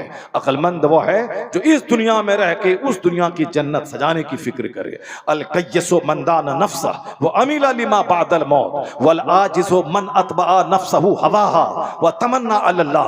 अक़ल इस्लाम फरमाते हैं अकल बेवकूफ है वो कौन जो ख्वाहिशात की गुलामी करे, शराब पिए, ताड़ी पिए, जुआ खेलें, ये करें वो करें, सिनेमा देखें, नाचे कूदें, गाएं, सब करें, सारी ख्वाहिश पूरी हो। मोबाइल हाथ में, स्मार्ट मोबाइल हो, स्मार्टफोन हो, आईफोन हो, उसमें दिन रात हाथ डाल डाल करके नई नई चीजें उसमें देखते रहे, मुस्कुराते रहे, आंख को सेकते रहे, गंदी गंदी तस्वीरें देखते रहे, चलाते रहे। मस्जिद में वहां करार नहीं, वहां मोबाइल के बगैर करार नहीं, जलसे में उसके बगैर करार नहीं, ट्रेन में उसके बगैर करार नहीं। 5 घंटा चला गया है, जलसे में बैठा है, फिर भी यहाँ मोबाइल लेके बैठ गया, ऐसे ऐसे कर रहा है। हुजूर ने कहा था 1400 साल पहले आखिर जमाने में लोगों की अक्लें छीन ली जाएंगी, लोगों की अक्लें छीन ली जाएंगी, लोग बेवकूफ और अहमक हो जाएंगे। वो अहमक ही है ना जो 5 घंटा घर में मोबाइल चला के आया है कि 1 घंटा बैठकर नेक लोगों का चेहरा देखे, कुरान हदीस की बात सुने, वो यहाँ बैठ के मोबाइल चला रहा है। उससे बड़ा गधा कौन हो सकता है जिसको 2 घंटा बैठकर उसको सुकून के साथ कुरान हदीस सुनने के लिए उसके पास टाइम नहीं है। इसलिए मुस्तफा ने कहा था तुनज़उ उक़ूलो अक्सरे ज़ालिका ज़मान, एक वक्त ऐसा आएगा उस जमाने के अक्सर लोगों की अक्लें छीन ली जाएंगी। लोग कहते हैं डेवलपमेंट, लोग कहते हैं तरक्की, नहीं है तरक्की, तनज़्ज़ुली है, यह तनज़्ज़ुली है, यह बर्बादी का पेशकीमा है, यह तबाही की तरफ ले जाने वाला अमल है। अक्लमंद कौन है? मुस्तफा कहते हैं अक्लमंद वो है अल कय्यसु मन दाना नफ्सा, अक्लमंद वो है जो अपने नफ्स को दबाता रहे, जो अपने नफ्स को मारता रहे। नफ्स कहता है कि फलां की बेटी बहुत खूबसूरत है, उसको गौर से देखा जाए। अक्लमंद वो है जो इस नफ्स को दबाए कि खबरदार, पहली नजर तुम्हारी है जिस पर गुनाह नहीं है, लेकिन दूसरी नजर जहां उठी वह शैतान की तरफ से है, वहां से गुनाह का आगाज होता है। अब जितनी बार वो नजर उठा उठा के देखेगा उतने गुनाह से तेरी आंख भरती जाएगी। और आया है हदीस पाक का मफहूम है कि जिसने अपनी आंख मम्मला ऐनहु मिनल हराम मला अल्लाहु ऐनहु मिनन नार, जो अपनी आंख को हराम चीजों को देख देख के भर लिया, अल्लाह क़यामत के दिन उसकी आंख को आग से भर देगा। जो अपने कान में वायर ठूस करके गाने, म्यूजिक की आवाज सुन सुन के भर लेगा, अल्लाह कल क़यामत के दिन उसके कान को गरम शीशा पिघला के उसमें डालेगा। तो आंख को की हिफाजत करे, कान की हिफाजत करे, इस कान को म्यूजिक की आवाज दे के बर्बाद ना करें, इस आंख में औरतों को सजा करके इस आंख को तबाह बर्बाद ना करें, निगाहें नीची रखें। पहली नजर आपकी है, नजर पड़ी फिर नजर हटा लिया, अब जब दूसरी नजर पड़ती जाएगी वहां से गुनाह का आगाज होता चला जाएगा। फिर इतने गुनाह आप करेंगे कि आपकी आंखें इस दुनिया में भी बीनाई से महरूम हो जाएंगी, आपका दिल अंधा हो जाएगा, आपकी सोच गंदी हो जाएगी। जिस तरह समाज में लोगों की सोच गंदी होती चली जा रही है। अब जरा गौर से सुनिए हुजूर क्या कहते हैं, अक्लमंद वो है जो अपने नफ्स को दबाता रहे, नफ्स की ख्वाहिशात के खिलाफ काम करे। नफ्स कहता है शराब पियो, ये बोले खबरदार एक बूंद को मैं देखूंगा नहीं। नफ्स कहे चलो उधर तवाइफ के कोटे पे, ये कहे खबरदार एक कदम उधर नहीं चलना है। नफ्स कहे अभी फजर का टाइम है, कड़ाके की सर्दी है, चलो कज़ा पढ़ लेंगे, फौरन उसकी मुखालिफत करे, नहीं नहीं, वक्त पे नमाज फर्ज है, वक्त पे बंधा हुआ फर्ज है ये नमाज, नमाज सबसे बड़ा फर्ज है, नमाज छोड़ना सबसे बड़ा गुनाह है। 10 साल बंदा कोई शराब पिए और तौबा कर ले तो गुनाह माफ हो जाएगा, लेकिन किसी पर नमाज फर्ज फर्ज हुई 15 साल में, वह नमाज शुरू किया 25 साल में, वह 50 हज भी कर ले, 100 उम्रा भी कर ले, या 10 साल की नमाज उसके जिम्मे बाकी रहेगी, साकित नहीं होगी, उसको अदा करना पड़ेगा। तौबा करे तो हज करे तो नमाज कज़ा करने का गुनाह तो माफ हो जाएगा, लेकिन जो असले नमाज उसके जिम्मे कर्ज है उसको तो अदा करना पड़ेगा। इस सेहत से देखेंगे तो शराब पीने से भी बड़ा गुनाह है नमाज छोड़ना। हदीस में आया है जब तेरा बच्चा 7 साल का हो उसको नमाज का आदेश दे, और जब 10 साल का हो उसे मार के नमाजी बना दे। क्या मतलब? हिकमत है 10-7 साल में नमाज फर्ज होती नहीं है, पर नमाज के लिए प्रिपेयर करना है, उसको तैयार करना है। और 10 साल का जब बंदा होता है थोड़ा सा मैच्योर होता है, पुख्ता होता है, अब उसके बावजूद नमाज ना पढ़े, माँ बाप पे लाजिम है कि बच्चे को मार के नमाजी बनाए, ताकि बच्चा बाप के मार के डर से नमाजी बन जाएगा। और उसके बाद 10 साल के बाद जिस दिन नाइट फॉल हुआ उस दिन वह जवान हुआ, जवान होने से पहले वह नमाज का आदी बन चुका होगा। 15 साल तक नाइट फॉल हो या ना हो, 15 साल के बाद वह जवान समझा जाएगा, शरीयत के सारे कवानीन उसकी तरफ मुतवज्जह हो जाएंगे। अब उससे पहले 10 साल से ही मार के वो नमाजी बन गया है, पहले अब नमाज फर्ज होने के बाद उसके कज़ा करने का तसव्वुर भी उसके दिमाग में नहीं आएगा।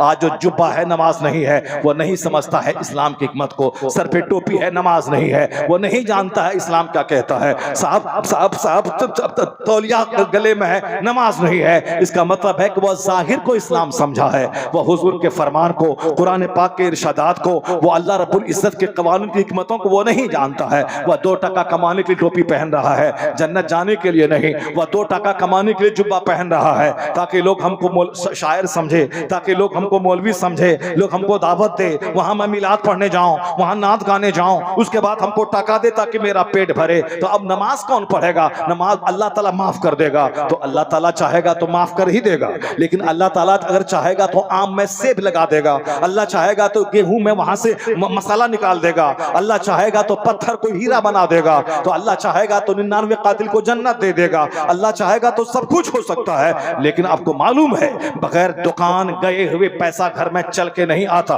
बगैर खेत गए हुए फसल वहां से चल के नहीं आती, आम के पेड़ से आम ही निकलता है। तो पैसा चाहिए तो दुकान जाना होगा, माल चाहिए तो खेत जाना होगा। जब दुनिया में रोजी देने वाला अल्लाह है, पर मुझको हरकत करनी पड़ेगी, मुझको खेत जाना होगा, मुझको फैक्ट्री जानी होगी, मुझको दुकान जाना होगा। उसी तरह अल्लाह बख्शने वाला है, मगर मुझको मस्जिद जाना होगा, नमाज पढ़नी होगी, रोजा रखना होगा, हज करना होगा, ज़कात देना होगा। दुनिया में रोजी देने वाला अल्लाह है, पर हरकत मुझको करनी है। उसी तरह बगैर दुकान गए रोजी नहीं मिलती, तो बगैर मस्जिद गए भी जन्नत नहीं मिलती है। ये शैतान आपको बहका रहा है कि चलो कुछ भी करो अल्लाह माफ कर देगा, तो फिर रोजी रोटी के बारे में शैतान क्यों नहीं बहकाता है? क्यों पढ़ने की क्या जरूरत है, खेती करने की क्या जरूरत है, दुकान जाने की क्या जरूरत है? अल्लाह चाहेगा तो अल्लाह रोजी दे देगा। फिर ये हरकत क्यों कर रहा है? तो रोजी के बारे में फिक्रमंद है, क्योंकि जरा सा मिसगाइड हुआ तो बच्चा भूखा मर जाएगा, ये खुद भूखा मर जाएगा। अगरचे रोजी देने वाला अल्लाह है, मगर हरकत तो करनी पड़ेगी। काश यही सोच जन्नत के बारे में हो जाए, नमाज रोज़े हज और ज़कात के बारे में हो जाए, तो फिर क्या होगा?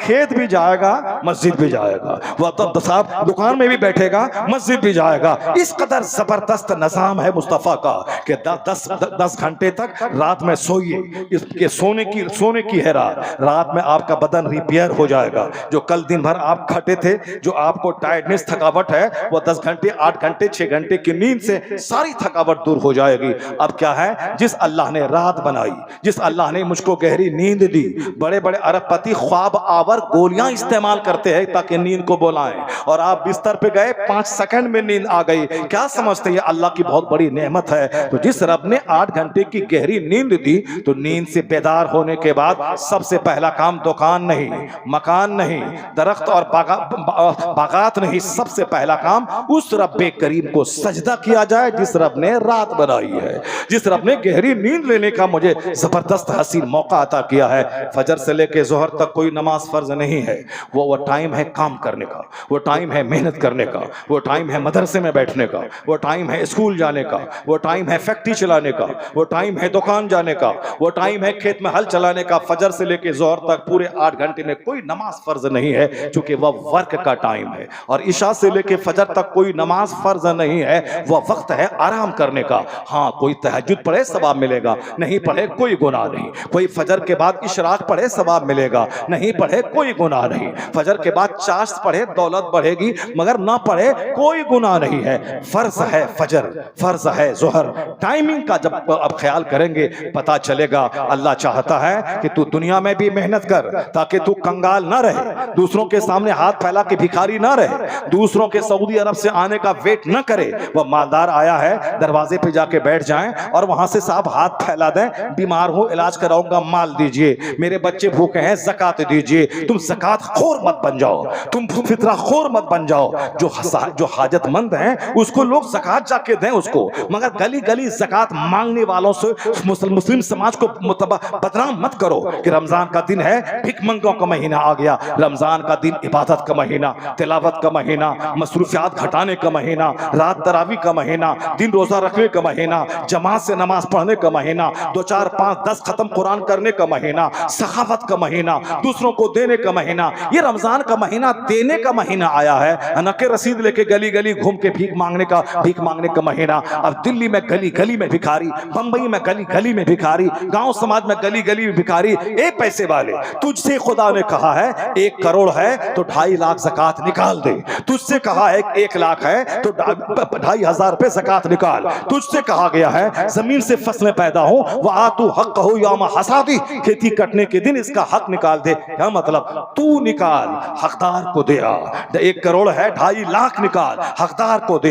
जब हकदार को देने जाएंगे तो गलियां भिखारियों से नहीं भरेंगी और दूसरे लोग नहीं बोलेंगे मुस्लिम समाज में इतने भिखमंगे मौजूद हैं। जबकि नमाज का टाइमिंग सिस्टम और ज़कात का सिस्टम, फितरे का सिस्टम, मेहनतों का सिस्टम ये बताता है कि अल्लाह चाहता है कि तू दुनिया में भी खुशहाल रहे, मरने के बाद भी जन्नत जा। और ये अल्लाह ने सिखाया है कि तुम बोल रब्बना आतिना फिद दुनिया हसना व फिल आखिरति हसना व क़िना अज़ाबन्नार, यानी इस दुनिया में भी अच्छा रख, उस दुनिया में भी अच्छा रख। तो इस दुनिया में अच्छा रहने के लिए पढ़ना होगा, मेहनत करनी होगी, 18 घंटे स्टडी करनी होगी, अपने घर से बेघर होना पड़ेगा, बिजनेस करना होगा, ट्रेड करना होगा, खूब लेबोरियस बनना होगा, स्ट्रगल जद्दोजहद करना होगा ताकि यहाँ खुशहाल रहो, यहाँ दूसरों को दो। और देने वाला हाथ ऊपर रहता है, लेने वाला हाथ नीचे रहता है। अल्लाह तुम्हें जलील नहीं करना चाहता। अल यदुल उलिया खैरुम मिनल यदि Suphala, the giver hand is better than the taker hand. देने वाला हाथ ऊपर रहता है, जब माल रहेगा तब ना देगा,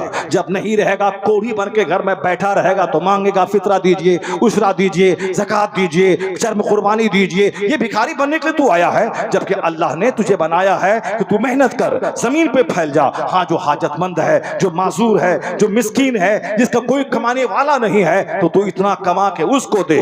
तू भिखारी मत बन, तू दूसरों को खिलाने वाला बन जा, उसके घर पे चला जा, उसको ज़कात की रकम दे दे। माह शाबान में ज़कात निकाल ताकि गरीब भी माह रमजान में बेफिक्री के साथ इबादत कर सके। रमजान का इंतजार मत कर, माह शाबान में रमजान की तैयारी कर, कुरान पढ़ना शुरू कर, 2 4 रोजे रखना शुरू कर, हिसाब लगा के माल की ज़कात निकाल दे, गरीबों तक पहुंचा दे ताकि वो सहरी और इफ्तारी का इंतजाम कर सके। तो माह रमजान लगे, ये तिलावत का महीना है, मस्जिदों में नमाजियों का महीना है, ये इबादत का महीना है, ना कि भीख मांगने का महीना है। इसलिए हमारी कमजोरी है कि मैं ये सिस्टम नहीं करता, नतीजे में भिखारियों का महीना माह रमजान हो गया है। जबकि कहा जाता है कि तू खुद कमा, तू खुद खा, दूसरों को खिला।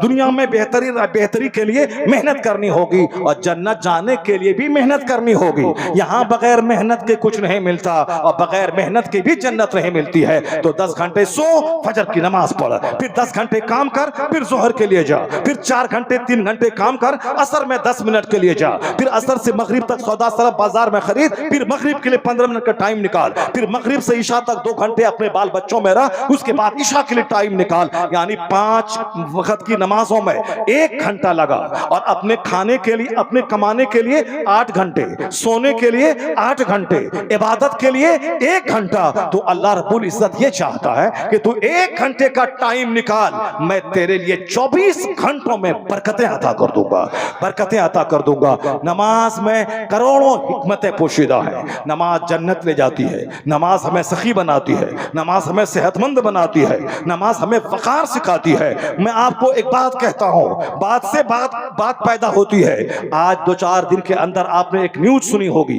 एक खबर आपने व्हाट्सएप पे देखा होगा। वो खबर ये थी शर्मनाक खबर, सर को शर्म से झुका देने वाली खबर, सीने को हिला देने वाली खबर, उस बात को न बोलने में शर्म आने वाली खबर, यानी ऐसी खतरनाक खबर जिसको लोगों ने कभी सुना नहीं होगा, ने कभी सोचा तक नहीं होगा, वो खबरें गश्त कर रही हैं, लोगों तक ये बात पहुंच रही है। मैं कहना चाहता हूँ बात कौन सी है, अगर आपकी नजर पड़ी है तो ठीक है, नहीं पड़ी है तो मुझसे सुन लीजिए। वो खबर इंतहाई खतरनाक खबर है। वो खतरनाक खबर ये है कि एक लड़की जो 12-13 साल की थी, डॉक्टर के पास उसको ले जाया गया। वह बीमार हालत में, डॉक्टर ने तहकीक की, वो पता लगाया, पता चला कि ये 12-13 साल या 11 साल की लड़की गर्भवती है, ये गर्भवती हो गई है। डॉक्टर सन रह गए, डॉक्टर का दिमाग हैरान में पड़ गया, इस कम उम्री में, और जबकि अब बिल्कुल नन्ही सी उम्र है ये, और ये लड़की हामिला कैसे हो गई। और जब तहकीक की गई, जब पता चला कि ये किसी दूसरे का हमल नहीं है, इतनी छोटी सी बच्ची से कौन दिल लगाएगा। प्यार मोहब्बत की कहानी तो 15, 16, 18 साल के बाद, स्कूल कॉलेज में बड़े क्लास में जाने के बाद वो सारी बातें शुरू होती हैं। लेकिन ये मोबाइल का डांस, ये म्यूजिक का कल्चर, ये साहब थिरकने का कल्चर, ये डांस का कल्चर, ये स्कूल में डांस का निजाम, और ये मोबाइल में गंदी गंदी तस्वीरें छोटे छोटे बच्चों को भी आज शहवत की दुनिया में कदम रखने पर मजबूर कर दिया है। उससे बदन में शहवत भड़कती है। इनके अपने खास भाई का हमल है। डॉक्टर तंग हो गए, पसीना पसीना आ गया। वह भाई 18 साल का नहीं था, वह भाई 20 साल का नहीं था। भाई की उम्र कितनी है? उसकी उम्र भी वही 11-12 साल है। जो उम्र है खेलने की, जो उम्र है स्कूल के छोटे क्लास में जाने की, जो उम्र है एक बिस्तर पे सोने की, जिसको लोग समझते हैं कि एक छोटा भाई 11 साल का है, बहन 12 साल की है, दोनों एक साथ सो जाएं। अब एक कमरा है, क्या होगा? छोटे छोटे बच्चे हैं, इनके दिल दिमाग में और सब कोई बातें तो कब आएंगी? जब वो 18 साल के हो जाएंगी।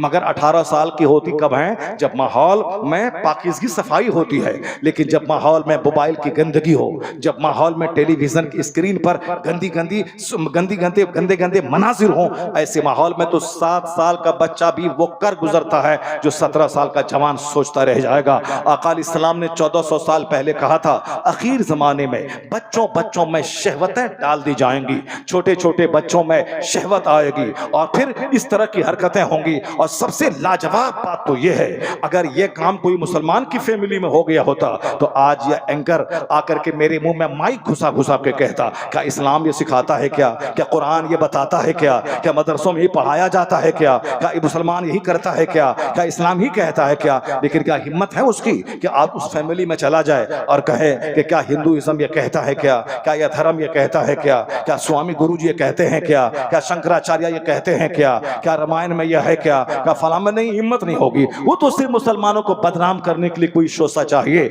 इसलिए वो एक बहाना ढूंढते हैं और नाच के साथ वो न्यूज पढ़ते हैं ताकि खूब मुसलमान बदनाम हो जाए। एक साइंटिस्ट अमेरिका में कलमा पढ़ के मुसलमान हुआ, ये गोंगा बन जाता है, ये उसकी बात को नहीं फैलाता है। एक वैज्ञानिक साहब थाईलैंड की राजधानी बैंकॉक की यूनिवर्सिटी का प्रोफेसर डॉक्टर मेगाटे तेजासेन जी, वो कलमा पढ़ के मुसलमान हुआ, उसकी खबर कोई नहीं देगा। और फिर हिंदुस्तान में कोई दिन ऐसा नहीं गुजरता जिस दिन यहाँ का पढ़ा लिखा आदमी कलमा पढ़ के मोमिन ना होता हो, उसकी खबर कोई नहीं चलाता है। इस्लाम को बदनाम करने के लिए कहीं से कोई शोशा मिल गया, अब उसको नाच के फैलाना है। मैं कहता हूँ एक आबादी है, उस आबादी में 1000 लोग बसते हैं, 1000 मगर कोई एक बंदा सड़ा हुआ शराबी पापी और बदकार ज़नाकार हो गया तो उस एक को तुम 1000 की आबादी के मुसलमान पे थोपेगा। इस्लाम ये सिखाता है, कुरान ये सिखाता है। 1000 जहां लोग रहते हैं, 2-4 आदमी का गोंडा बदमाश शराबी पापी होना ये कोई ताज्जुब की बात नहीं है। मेजॉरिटी मुसलमानों की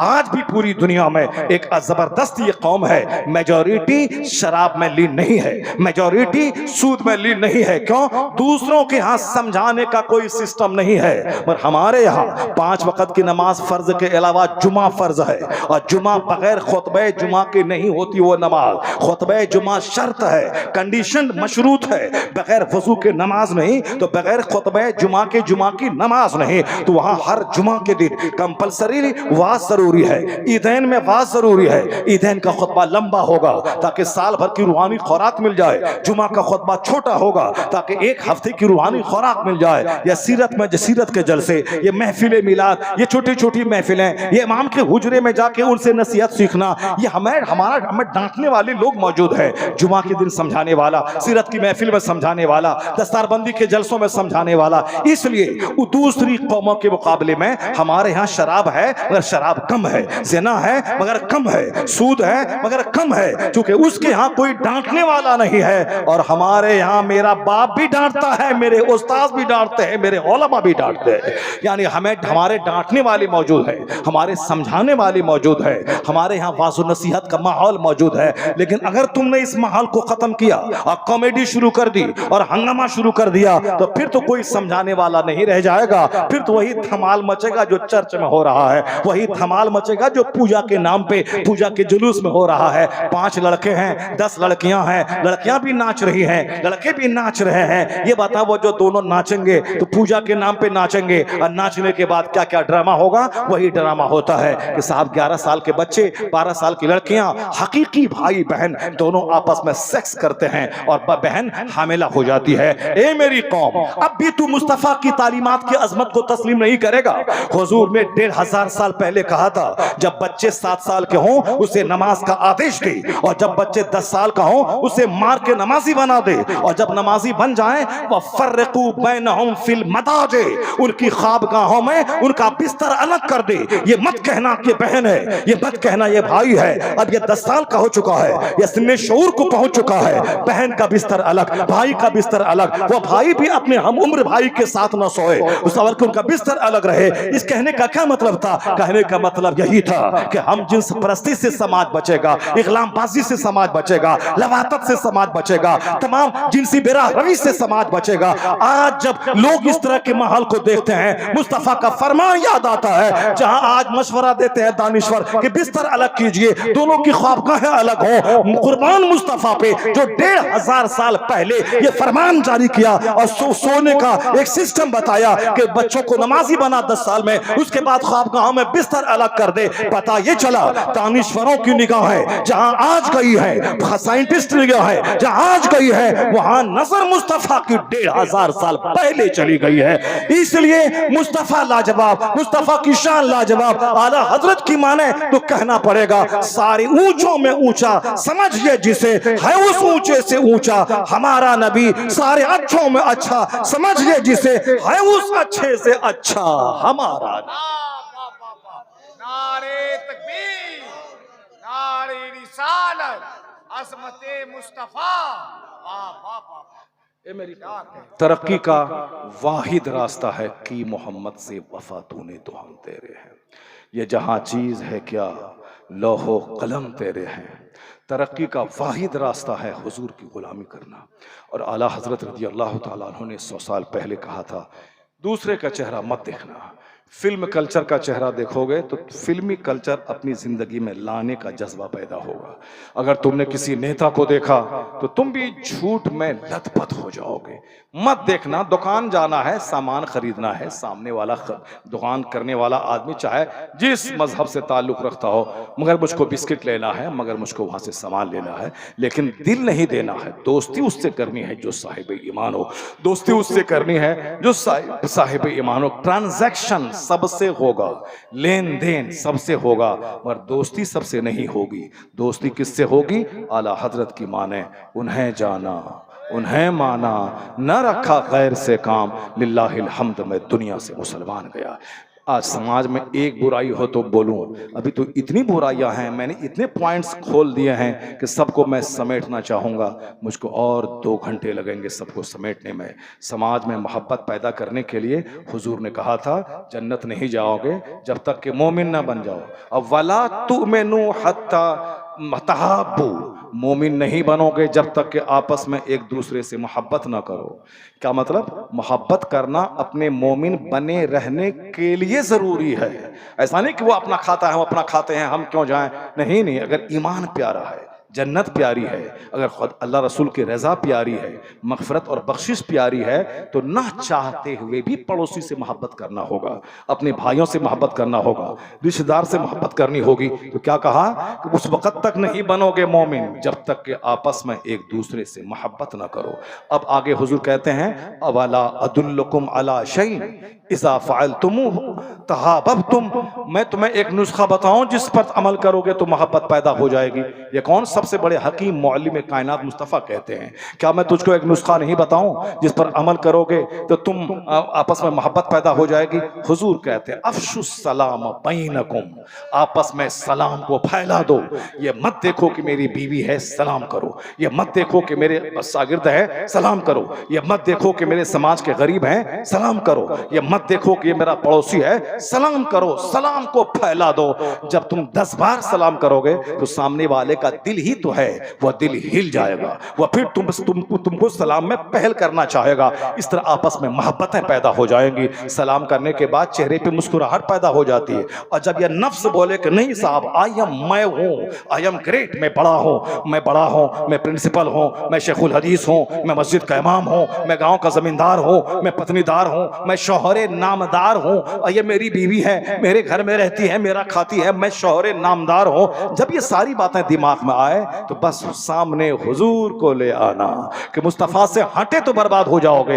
हुजूर को ले आना कि सरकार रास्ते से चलते थे तो बच्चों को सलाम करते थे, घर में दाखिल होते थे तो बीवियों को सलाम करते थे, मैं बड़ा या मुस्तफ़ा बड़े। जब सामने मुस्तफ़ा को लाओगे तो सारा गुरूर खत्म होगा, आजिज़ी पैदा हो जाएगी, अक्सारी पैदा हो जाएगी।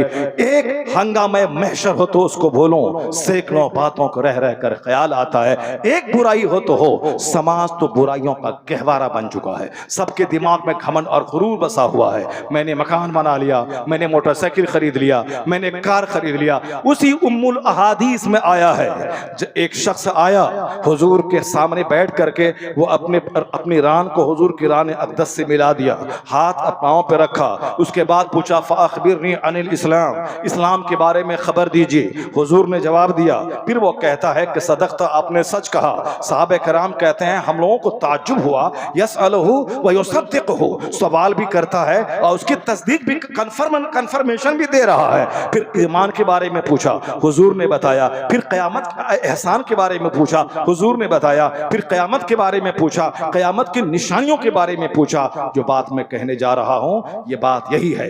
आका ने क्या फरमाया, अंतलदल अमतो रब्बतहा, जब देखना कि बांदियां, ये नौकरानी, ये घर में काम करने वाली औरतें ये अपने मालिक को जन्म दे रही हैं तो समझ जाना कि क़यामत करीब आ गई है। और आगे कहते वन तरल हुफातल औरातल आलता यानी बकरियों का चराने वाला, ये नंगे बदन नंगे पांव रहने वाला, ये बकरियों का चराने वाला, ये ततावलूना फिल बुनियान, यानी ऊंची ऊंची इमारतों में इतराने लगे तो समझ जाना क़यामत करीब आ गई है। यानी जो बकरी चराता था, जो नंगे पांव रहता था, जो नंगे बदन रहता था, मगर आज ऊंचे ऊंचे महलों में आराम कर रहा है। जो आज देख रहे हैं ये क़यामत की निशानी है, ना कि डेवलपमेंट है, ना कि तरक्की है। दुनिया विनाश की तरफ जा रही है। तो बुलेट खरीदना डेवलपमेंट नहीं है, मकान बनाना डेवलपमेंट नहीं है, अब 4-10 बीघा जमीन खरीदना डेवलपमेंट नहीं है। इंसान बनना डेवलपमेंट है, नमाजी बनना डेवलपमेंट है, बाहया बनना डेवलपमेंट है, मुअद्दब बनना डेवलपमेंट है। कोई मकान पे मकान बना रहा है, ये मत बोले कि तरक्की कर रहा है। कोई अखलाक पे अखलाक ऊंचा कर रहा है, समझ जाए ये डेवलपमेंट, ये तरक्की कर रहा है। ये नमाजी है, ये रोजेदार है, ये बाअखलाक है, इसके अखलाक ऊंचे हैं, तब कहें ये डेवलपमेंट है, ये स्पिरिचुअल अपलिफ्टमेंट है, ये रूहानी तरक्की है, ये अखलाकी डेवलपमेंट है। जो लोग इस तरह की बुराइयों में मुलव्विस हैं वो मुस्तफ़ा को सामने रखें, हुजूर की हदीस पढ़ें, तब उनके दिल दिमाग के सारे तारे हिल जाएंगे, दिमाग की सारी कसाफतें और गंदगी खत्म हो जाएगी। नमाज पढ़ना सबसे बड़ा फर्ज है, नमाज छोड़ना सबसे बड़ा गुनाह है। अगर ये पढ़ते रहेंगे तो धीरे धीरे छोटी छोटी बुराइयां जो समाज में चोर दरवाजे से आ गई हैं, काफिरों के दरवा घर से आ गई हैं, धीरे धीरे वो सारी बुराइयां खत्म हो जाएंगी। वरना लोग सुनेंगे, मजा लेंगे। आज आपको मालूम होगा कि करोड़ों लोग मेरी उस क्लिप को सुन रहे हैं कि साहब जहेज के मजम्मत के ताल्लुक से जो मैंने कहा था, क्या कहा था कि लड़की पाँव पापोस लाएगी, पोछेगा ये हिजड़ा, पलंग लड़की लाएगी, सोएगा ये हिजड़ा, साहब वॉशिंग मशीन लड़की लाएगी और कपड़ा धोएगा ये हिजड़ा। करोड़ों लोग लोग, आज गैर मुस्लिम आपसे ज्यादा सुन रहे हैं, उसकी खवातीन सुन रही है, उसकी खवातीन इसकी रील बना बना के समाज में फैला रही है। क्यों फैला रही है? क्योंकि एक जबरदस्त तनकीद है समाज के गलत सिस्टम पे। इस मुतालबा जहेज ने हिंदुओं को भी खोखला किया। जहेज के मुतालबा ने मुस्लिम सोसाइटी को हिंदुआना रस्म रिवाज का हामिल बना दिया है। आका अलैहिस्सलाम पे नजर रहे। आपकी बेटी फातिमा ज़हरा की शादी मस्जिद नबवी में हो गई, न 5 स्टार होटल, न बहुत बड़ा लंबा चौड़ा टेंट, न बहुत बड़ा कार्ड की छपाई। शादी को महंगी नहीं, मुस्तफा चाहते तो मौला अली को सोने का ताज जन्नत से मंगवा के पहना देते। अपनी बेटी फातिमा को सर से लेके पांव तक जेवरात से, उसको जेवरात से लाद देते, लेकिन नहीं, वही पुराने कपड़े में कायनात के मालिक मुख्तार की बेटी की शादी हो रही है। उसी सिंपल अंदाज में शेर खुदा मौला अली की शादी हो रही है। तो रिजल्ट उसका क्या निकल रहा है? रिजल्ट ये निकल रहा है कि जब शादी सिंपल है और दुल्हन सिंपल रह रही है और दूल्हा सिंपल है मगर रात सजदों से आबाद है, तो उन दोनों के मिलने के बाद जो बच्चा तवल्लुद हुआ वो कायनात का जोग्राफिया बदलने वाला उल्चा लफंगा नहीं बल्कि इमाम हसन पैदा हुआ, इमाम हुसैन पैदा हुए। जब बाप थे मौला अली, माँ थी फातिमा ज़हरा, शादी हुई सिंपल, तो फिर नतीजा हुआ कि बच्चा तारीख बदलने वाला, तारीख का रुख मोड़ने वाला पैदा हुआ। आज जब मुतालबा जहेज जोरों पे है, आज साहब लड़की के बाप को जमीन बेचवा के घड़ी लाडो घड़ी पहनने का शौक, बुलेट पे चढ़ने का शौक, कार पे चलने का शौक है, तो आने वाले बच्चे कैसे हो रहे हैं उसका भी ख्याल कीजिए। ये बच्चा लुच्चा, ये लफंगा, ये गुंडा, ये माँ बाप के सर पे चढ़ के मारने वाला, माँ को आंख दिखाने वाला, अपनी बीवी की गुलामी करने वाला, अपने सास ससुर, अपने साली, अपने साला की गुलामी करने वाला, अपनी अपनी अपनी बहन से चिढ़ने वाला, उनको सलाम तक नहीं करने वाला, उनके घर तक की खबर तक नहीं लेने वाला। ये जो हाथ से निकल गए बच्चे हमारे, ये बच्चे इसी निकल गए मेरी शादी हो गई पेचीदा, मेरी शादी हो गई सुन्नतों से खाली। अगर चाहते हैं कि बच्चा हमारा नेक बने, परहेजगार बने, तो नाच गाना खत्म करना होगा, तमाशा खत्म करना होगा, मुतालबा जहेज खत्म करना होगा, शादी को बिल्कुल सिंपल आसान बनाना होगा। 5 आदमी के बीच में निकाह हो जाए, 10 आदमी के बीच में निकाह हो जाए, रात में रिश्ता तय हो, रात में निकाह हो जाए, मस्जिद में 5 आदमी बैठे वहां निकाह हो जाए। तो क्या मतलब? कानून मुस्तफा ये बता रहा है जब शादी आसान होगी तो ज़िना मुश्किल हो जाएगा, और जब शादी मुश्किल होगी ज़िनाकारी आम हो जाएगी। मुसलमानों की बेटियां आज काफिरों के साथ भाग रही है, क्यों? शादी मुश्किल हो गई। अगर शर्म गैरत और हया सीने में मौजूद है, जो साहिब मकदूर है, जो साहिब हैसियत है, जो 1 करोड़ की शादी कर सकते हैं, उसे मुस्तफा का चेहरा देखकर, फरमान देखकर, उसे ताकत के बावजूद अपनी शादी को सिंपल करना होगा, सादा करना होगा, मस्जिदों में करना होगा। तो वो माहौल जो मस्जिद नबवी का था, वो माहौल अपने गांव के मोहल्ले और मोहल्ले की मस्जिदों में लाना होगा। निकाह मस्जिदों में करने का माहौल पैदा हो, 5 आदमी के बीच पैदा हो, कार छपाई की पेचीदगी खत्म करें, सजावट की पेचीदगी खत्म करें, और 5 स्टार होटल की होटल बुक करने की पेचीदगी खत्म करें। शादी को सिंपल बनाएं। लड़कियां काफिरों के साथ नहीं भागेंगी, बल्कि लड़कियां मुअज्जब होकर मुस्लिम समाज को आबाद करने लगेंगी। लड़कियां पर्दे में रहेंगी, लड़कियां कनीज़े फातिमा बनेंगी, लड़कियां बाहया बनेंगी। जब लड़कियां बाहया बनेंगी, जैसा खेत वैसी वैसी फसल, जैसा दरख्त वैसा फल। आम के पेड़ में जब लीची नहीं फल सकती है, तो एक बेढंगी माँ के पेट से एक मुहज्जब बच्चा कैसे पैदा हो सकता है? इसलिए समाज में अचानक सारे समाज को बदलना मुश्किल है, लेकिन धीरे धीरे अपने समाज को बदलने से पहले अपने घर में बदलें, अपने बाल बच्चों को बदलें। पूरे समाज का ठेकेदार मत बने, बल्कि अपने घर से शुरुआत करें। अगर घर में आपके बच्चे अच्छे हो गए, आप घर का माहौल अच्छा हो गया, तो धीरे धीरे आस पड़ोस के लोग आपको देखकर इम्प्रेस्ड होंगे, वो भी हिम्मत जुटाएंगे। सारे लोग अपने घर में सुधर गए, सारा समाज सुधर जाएगा। वरना फिर मुंह देखेंगे वो सुधरेगा तब सुधरेंगे, तो कोई नहीं सुधरेगा। अल्लाह तबारक व तआला हमको, आपको, सबों को अपने नबी मोहतरम अलैहिस्सलाम की गुलामी करने की तौफीक अता फरमाए। आका अलैहिस्सलाम से सच्ची मोहब्बत की तौफीक अता फरमाए। सच्ची मोहब्बत गुलामी सिखाती है, हुजूर की इताअत व फरमाबरदारी करने की तौफीक अता फरमाए। सिर्फ ज़ाहिरी शक्ल सूरत का मुसलमान नहीं, बल्कि बातिनी कैफियत वाला मोमिन बनने की तौफीक अता फरमाए। आमीन व आखिर दावाना अनिल हम्दुलिल्लाह।